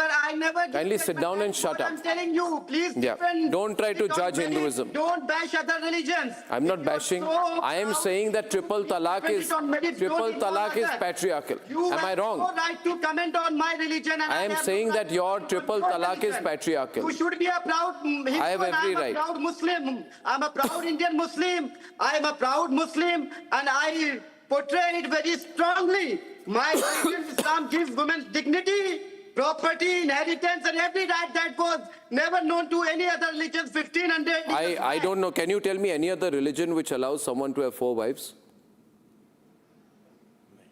There are other religions, but Really? still you cannot. Which religion? Still you have come. Which religion apart from Islam allows a man to have 4 wives? If you are so much angry by the points raised by Mr. Rahul Gandhi, why don't you defend it on merits? Why do you have to bash other religions like Christianism, like Islam too? Does a Muslim daughter have the same inheritance rights? Nalin Kohli is on with us today. Does a Muslim girl have the same inheritance rights as her brother? Or is it true that a Muslim girl will inherit only half of what her brother inherits because Muslim personal law on succession was never reformed? You don't know the So that is patriarchy. The woman was given 1500 years back. Keep quiet. Sit down. I've exposed you badly today. The child marriage, the abolishment of child marriage, the rights of women, inheritance, marriage rights, divorce rights. Who's speaking, Arnab? 1500 years back. His name is Tala Amir Rashidi. He's from the Rashtriya Ulama Council. He's anti-Hindu. Huda is the right given to women in Islam 1500 I have something to say. About Islam. I have to say something. Mr. Rashidi, please. Rashidi nahi. I want to Rashidi, say not something. Rashidi. One minute, Mr. Rashidi. It's Rashadi, sir. It's Rashid. Rashadi. Please pronounce it correctly. Hello, Rashadi. Relax. Acha, Rashadi Saab. I am not in front of a TV. Please just see how agitated Rashadi Saab became when he felt someone spoke against his religion. Yeah. Now for a moment, pause. Why should millions of Hindus not be so agitated with Rahul Gandhi's ill-informed comments? And the others who speak against Sanatan Dharma from his party? Ultimately, it's a matter of faith. Who is Mr. Rahul Gandhi? Is he a Hindu scholar? Who is stopping you? Is he an expert on Sanatan Dharma? But if you want, does he even know? Does he even know Sanskrit? That he's picking up some translated version? Mr. Rashadi, please don't interrupt me. Mr. Rashadi, please don't interrupt me. Please carry on. I mean, I've heard everybody patiently. I have a point of view and I'd like to put it across to the viewers of Republic. So who is Mr. Rahul Gandhi to stand up here and give us all this gyan on a daily basis? Either Mr. Rahul Gandhi should say, I stand for women's rights and makes a comparison across all religions. And then let him say which he considers the best religion. He can do that. But he can't pick Sanatan Dharma alone, which he is guilty of. And Mr. Rashadi, if we are in a country that runs on the basis of a constitution, then as you are getting agitated, it is in your interest to stand up and tell Mr. Rahul Gandhi, please don't speak on Sanatan Dharma because we will not tolerate you to speak on anything related to Islam and Muslim women's rights. Only when Mr. Rahul Gandhi gets this message from scholars like you, will he stop doing it, because he believes that Muslims will be very happy if you attack Sanatan Dharma. Yeah. I have just, otherwise why would his party member, who's a minister, Mr. Priyank Khadge, the son of the national president of that, come out with distasteful comments on Sanatan Dharma? Where was your comment against that? Oh, when the DMK is scared, Mr. Udaynithi Stalin, he went out and called Sanatan Dharma disease. Can you imagine somebody's... 1 minute, why is this man disturbing so much, Arnab? Either put his fader down... Speak up, continue. Don't stop, Nalin. Don't stop. Don't stop, Nalin. So let me... Don't stop. They're trying to cancel you, man. His own point of view. Now let me come to the main point. Mr. Rahul Gandhi basically has no clue about Sanatan Dharma. His own religion was a matter of confusion when he went to Somnath several years ago. Then it came that I am a Shiv Bhakt. In that, he had not written that he's an India. We don't know what he is. A Shiv Bhakt? Is he another? Is he a Christian? We don't know. And between you and me, we don't care. Why should we care? It is his private life. He can be a Muslim, he can be a Christian, he can be a Parsi, he can be a Jew, he can be a Hindu. Who are we? Or a Buddhist? Who are we to comment? But who gives him the right to comment on anybody else's religion? And why Sanatan Dharma? And who are his advisors? I mean, when he spoke on inheritance tax, it was based on Mr. Sam Pitroda's point of view, sitting in America. What a controversy we had. Again, if you want to say something, please do your homework, because the only thing Mr. Rahul Gandhi does is run down Indian democracy when he goes abroad and run down Sanatan Dharma when he's not doing that. There has to be a stop to it. He's the leader of opposition. Has he run out of what you call points to speak on politics? And he talks about patriarchy with not a single Muslim, with not a single lady who's a minister in his government of Karnataka. You're teaching patriarchy and you're teaching women empowerment on the basis of Manusmriti when you had an opportunity to give 30% or 40% or 50% ministers to women in Karnataka from your party. So he's a bundle of contradictions. He's a bundle of contradictions.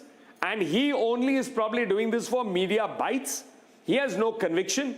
If he genuinely cared for this country, he wouldn't be pitting one religion against the other. Nalin, I want to make a comment before I go to Harish that, you know, Rahul Gandhi, of course, does not have the guts or the spine to face me. Everybody knows that, because last time, not that he is a worthy competitor. Rahul Gandhi, if I had spent 5 more minutes with him, he would be crying, and we all know that. The question is this, Ratnakar Tripathi, and you listen to me because I'm getting an answer from Harish. You see, Hinduism is a reformist nature by religion, by nature, which is why Raja Ram Mohan Roy was a Hindu, Ishwar Chandra Vidyasakar was a Hindu, both Hindus. They fought against their own society to end sati in 1829, to legalize Hindu widow remarriage in 1856. You did not need the British, right? And as a result of that, today, Subodhi, you are a lawyer, a Hindu daughter inherits equally. A Hindu widow remarries freely. A Hindu woman divorces under the same statutory uniform code. But now let me tell you what your Rahul Gandhi's father has done. Rahul Gandhi's father was the most anti-women. Most anti-women, and I'll tell you why. Shah Bano, 1985, Muslim woman fought hard to get maintenance, right, at the Supreme Court under a law that applied to every Indian. But what does Rajiv Gandhi do?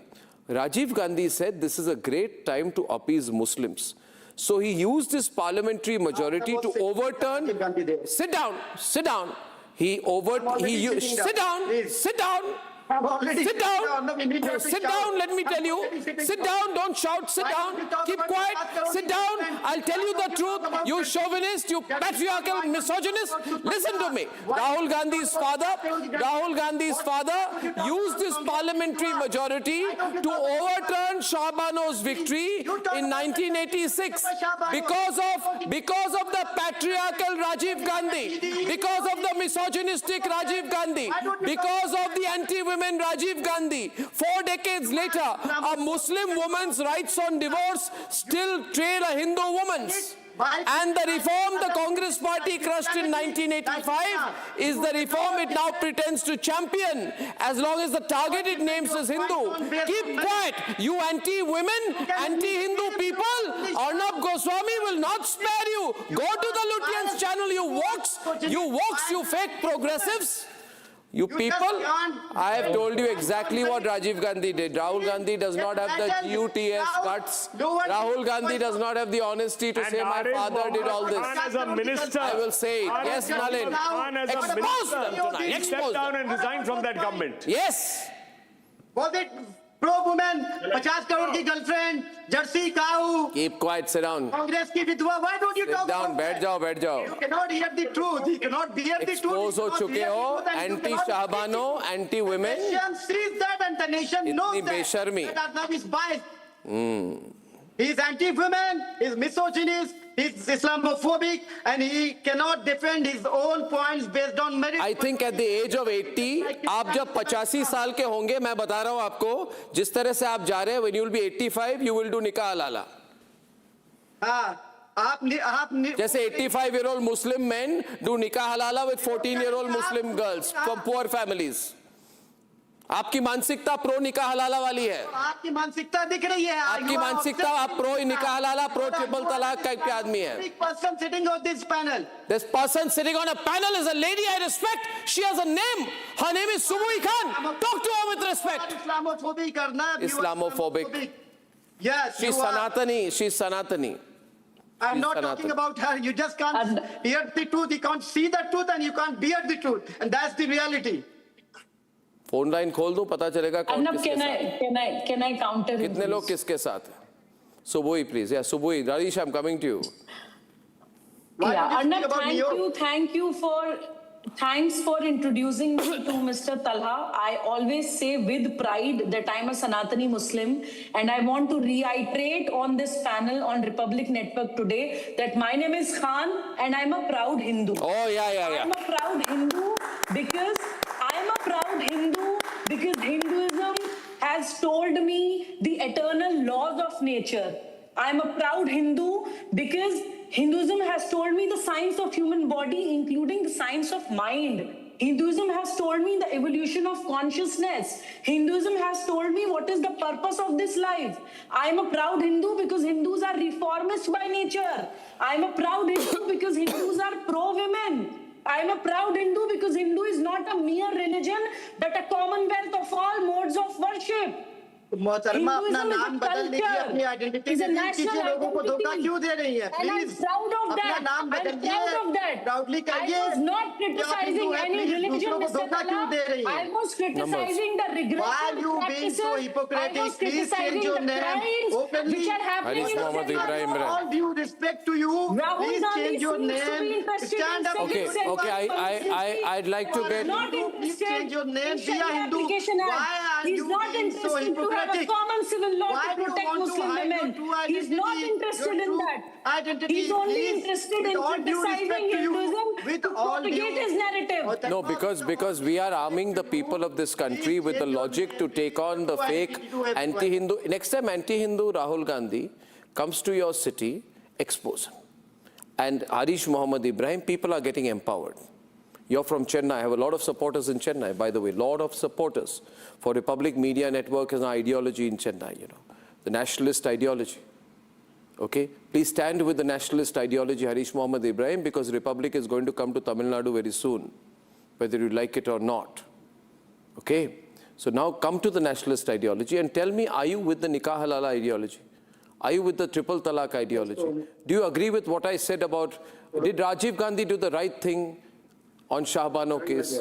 Did he do the right thing on the Shahbano case? Yes. Let's hear from you. Harish! Yeah, no, I'm not here to defend Islam, or I'm not here to... Are you already on the defensive? No, one second. I've been waiting for 45 minutes. Yes, 40, not 40. Because of this. Why people doesn't come to your show is because of this. You call as your guest and then you bash left, right and center. Finger on my lips, I'm not talking now. I've been here for 45 minutes without interrupting or without having any say. Please be calm. Number one, I'm not here to defend Islam or its practices, nor I'm here to accuse what Mr. Rahul Gandhi said about the Hinduism. Because the patriarchal system, it is a proper system. But where the gender inequality is the victim of that particular patriarchy, where the interpretation has been taken down by the men who want to show the supremacy, it is not only... Like triple talaq. One second. Like Nikah Halala. Arnab, please. What please? My ears are burning. Please. Don't do this. That patriarchal system, the men of that particular religions have interpreted during the course of time. Like Owaisi.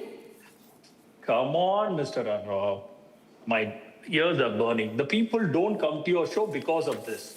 You're asking Rahul Gandhi, but whether you have asked Mr. Prime Minister Modi, who hasn't even conducted a single press conference for the last 12 years. Now changing the subject, last resort.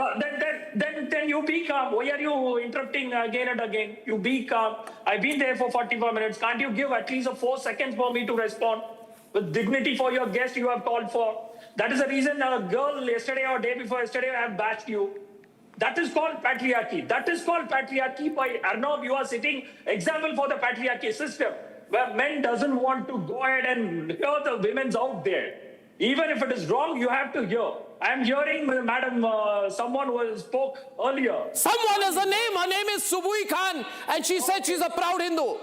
Okay, let it be. What do you mean, madam? Mister?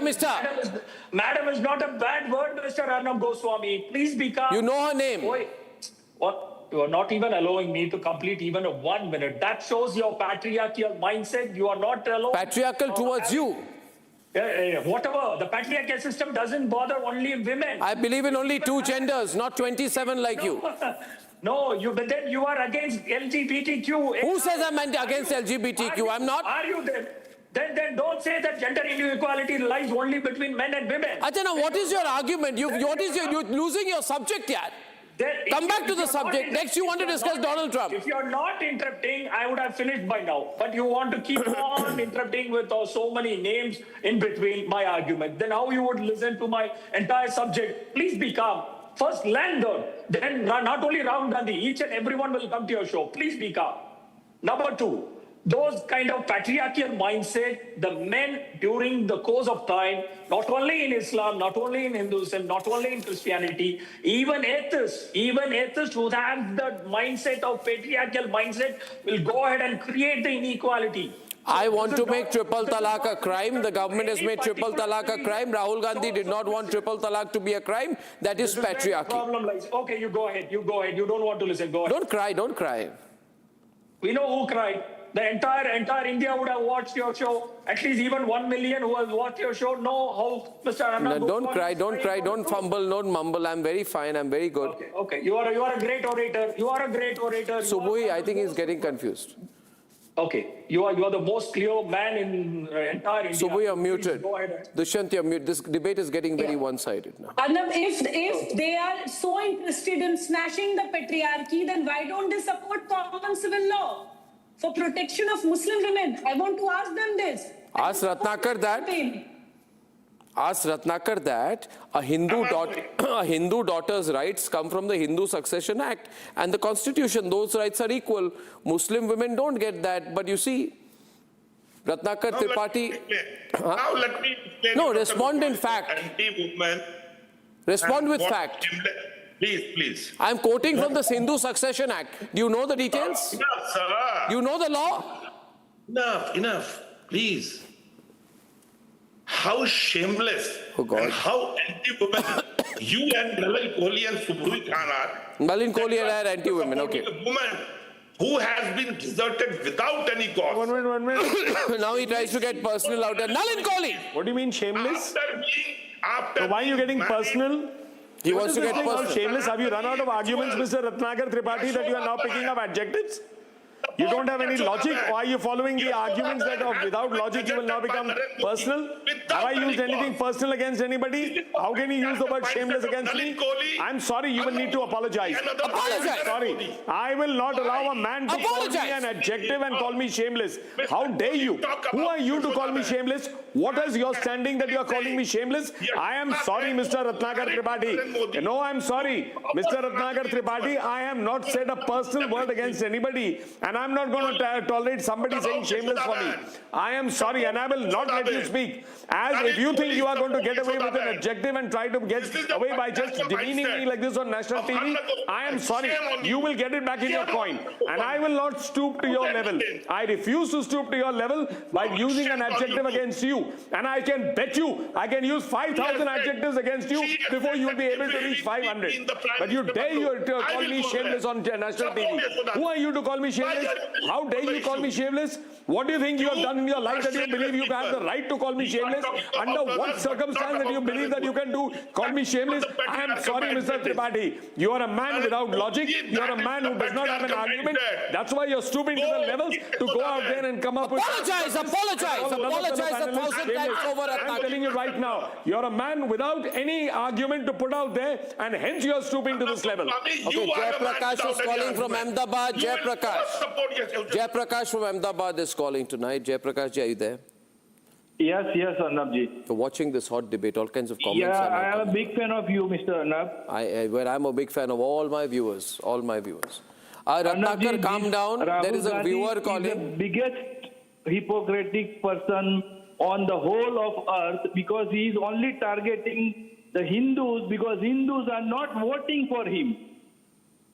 That is the only reason he is targeting Hindu. And I am with you 100%. 100%. From Gurugram, Ratna Dogra is calling. Ratna ji. Namaskar, Arnab. Namaskar, Ratna ji. Namaskar. I'm Ratna Dogra. Yes. And I'm a proud Hindu and unapologetic Hindu. Fantastic. And I am a war veteran spouse as well. Wow. Now, I would just like to namaskar. First of all, big respect and pranam to our scholar who's there in the Dushyant program. Sridhar, yes. And Great man. appreciate you for calling him because there are very few channels who call such scholars.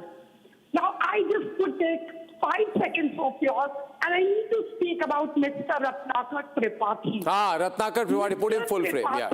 Your last name means a person or people or a clan who studied 3 Vedas. And hearing from you anti-Hindu stuff is so saddening. Sad. And I feel ashamed for you all, not for me, because I'm an unapologetic Sanatani and a Hindu. Don't make that face. Please learn to hear. And another very important thing is, you are a politician. Speak whatever you want to speak. But do not let Hindus down. And Rahul Gandhi, he doesn't even know where his last name came from. It's borrowed. Mahatma Gandhi gave it to his mother and his father. You want any answer or no? I am not here to not here And he to talked listen about to your Manu preaching. Smriti. I want to tell you, Rachna ji, 1 minute. Please don't abuse my viewer, Ratnakar ji. Okay, I have time up. I have taking one caller. Ram Shesh from Bengaluru is calling. Ram Shesh ji. Good morning, Mr. Good evening. Good evening, Ram ji. Good evening, Ram ji. Good I'm evening. a strong fan of you. Every day I'm scanning and I'm sending.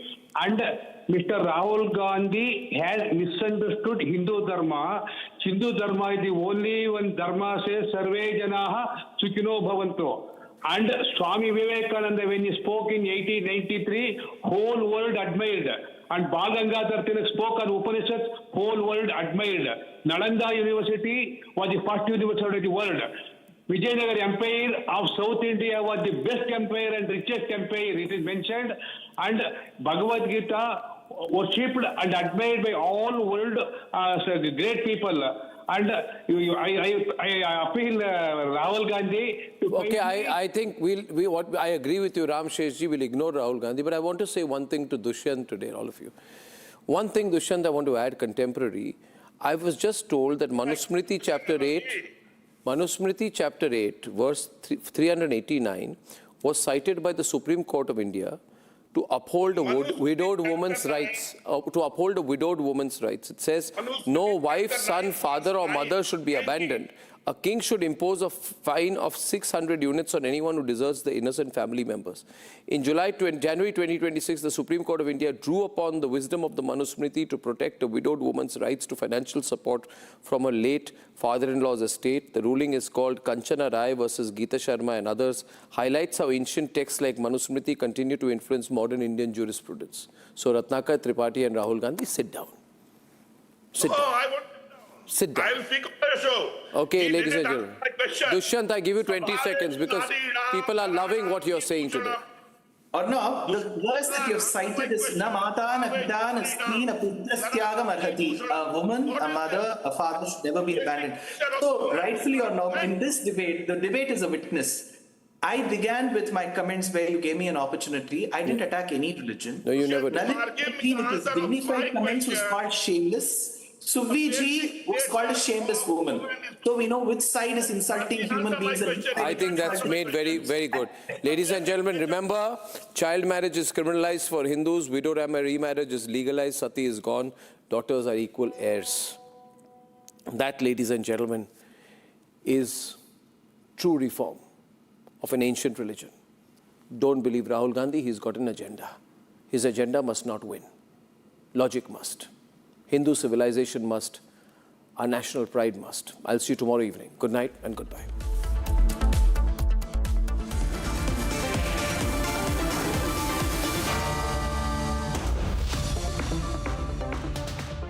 Best हरा board दिखाना सबसे dependable Century HDF premium plus trial लूंगा sure water resistant है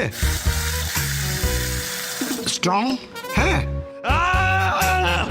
high density wood fibre structure advance German adhesive bonding solid defence trial में pass century के 40 सालों का भरोसा हरे बोर्ड का असली boss Century HDF premium plus रंग रंग रंग रंग रंग रंग रंगीन रे देखो कैसे भी हो दिन रंग बना रहे बोझ पेंट्स रंग बना रहे पापा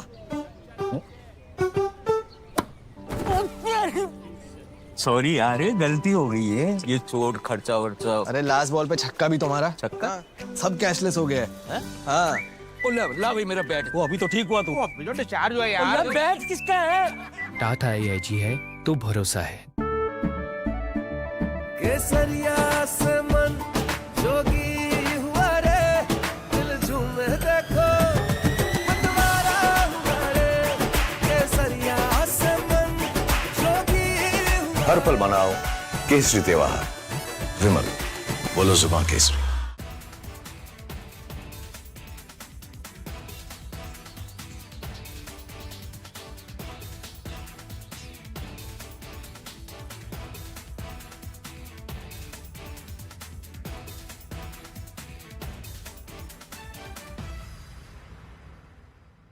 ايش عملتي؟ ما عملتيش شيء يا حبيبتي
رموا 4 صواريخ، وهذا الدمار كله بسبب الصواريخ هذول. ايش صار في النازحين والخيم؟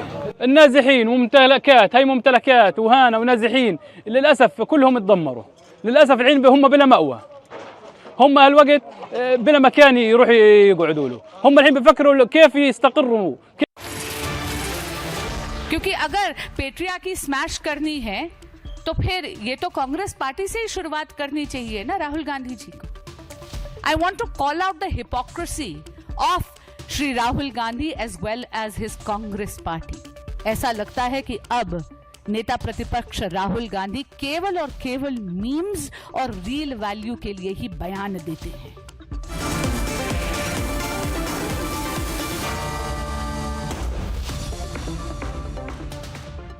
बेस्ट हरा बोर्ड दिखाना. सबसे dependable Century HDF premium plus. Trial लूंगा. श्योर. वाटर रेजिस्टेंट है. स्ट्रॉन्ग है. High density wood fibre structure. Advance German adhesive bonding. Solid defence. Trial में पास. सेंचुरी के 40 सालों का भरोसा. हरे बोर्ड का असली boss. Century HDF premium plus. रंग रंग रंग रंग रंग रंगीन रंग रंगीन रे देखो कैसे भी हो दिन रंग बना रहे. बोझे पेंट्स रंग बना रहे. Amity has been ranked India's #1 not-for-profit private university for 11th year, with top 10 ranked institutions in management, engineering, biotech, law, masscom, telecom, hospitality, fashion and more. Yet another top ranking for Amity University.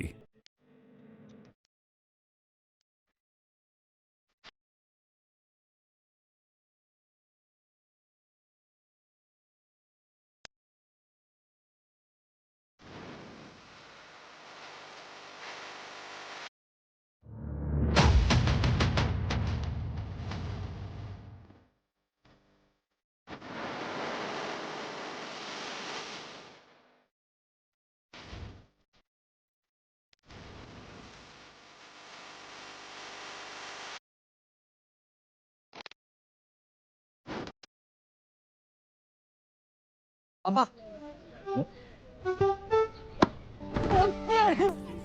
Sorry यार, गलती हो गई है. ये चोट खर्चा वर्चा. अरे लास्ट बॉल पे छक्का भी तुम्हारा.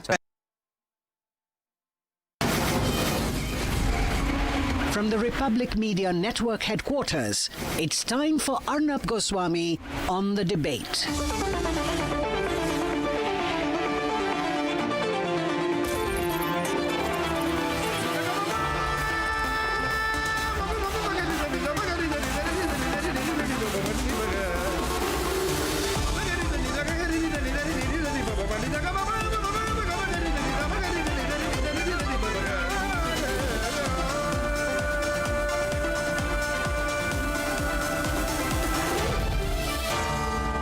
Arnab Goswami on the debate.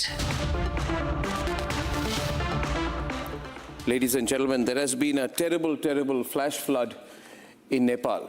And right on top, on behalf of everyone here at the Republic Media Network, we want to say to the people of Nepal, the brave people of Nepal, that India is with Nepal, Bharat is with Nepal.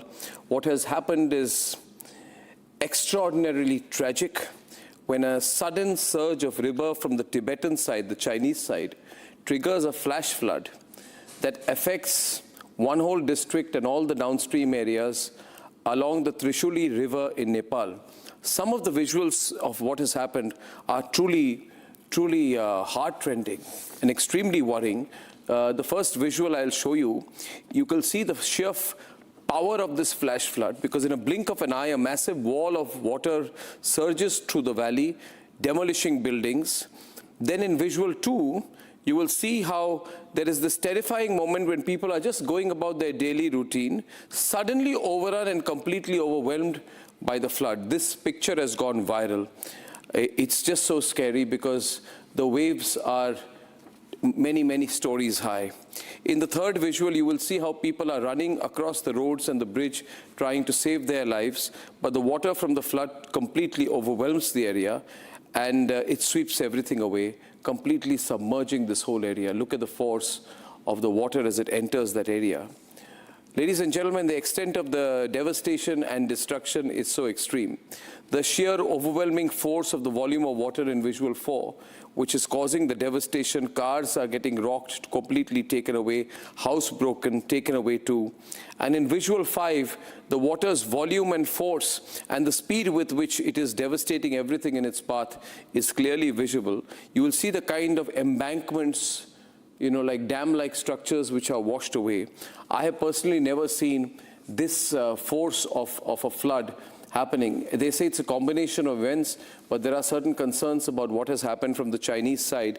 We'll talk about that later today on the program. Viewers, there is a 10-second visual which shows the exact magnitude of this flood. You must see this because this is from a top angle. Just look at the sheer strength as it takes the house away and then submerges the whole area. And in the last visual, you will see a bridge which is swept away. This is unprecedented destruction and devastation in Nepal. So I wanted to begin my program this evening by saying our thoughts and prayers are with the people of Nepal. And at 8:35 p.m. tonight, we'll talk about what could have caused this flash flood in Nepal. Now I want to talk about a pro-Pakistani man, an anti-Indian man, an anti-Hindu man, and as I call him, the lamppost next to Trump, and his name is Zohran Mamdani. Zohran Mamdani says that RSS chief Mohan Bhagwat should not be allowed to come to the United States of America, to come to New York. And I want to tell Zohran Mamdani, shut up, Zohran, sit down, Zohran. You have nothing to do with India. You know nothing about India. The problem with people like Zohran Mamdani is because they are brown skinned, they want to maximize the political impact of their brown skin. So they want to look at everyone else who is brown skinned and look upon them as a vote bank. Zohran has nothing to do with India. Zohran is from Uganda. He's from Uganda. He's some 37 years old. His father is an Ugandan academic, Mahmoud Mamdani. His mother is a sort of America-settled filmmaker, Meera Nair. And Zohran Mamdani, therefore, has nothing to do with India. He has no understanding of India. He's never really spent time in India. He has no cultural affinity to India. And he's lied about India. In the past, he has said, because he wanted the Muslim vote, in the past, he's wanted the Muslim vote when he ran for mayor in New York. He said that I'm surprised that there are any Muslims at all alive in Gujarat. But he never corrected himself with the real facts. He never mentioned how many millions of Muslims are there in Gujarat. He never mentioned it because he wants the Muslim vote. Ladies and gentlemen, he's basically looking for creation of what I believe is a Muslim exclusionary state. And let me make a prediction today. This same man is dangerous.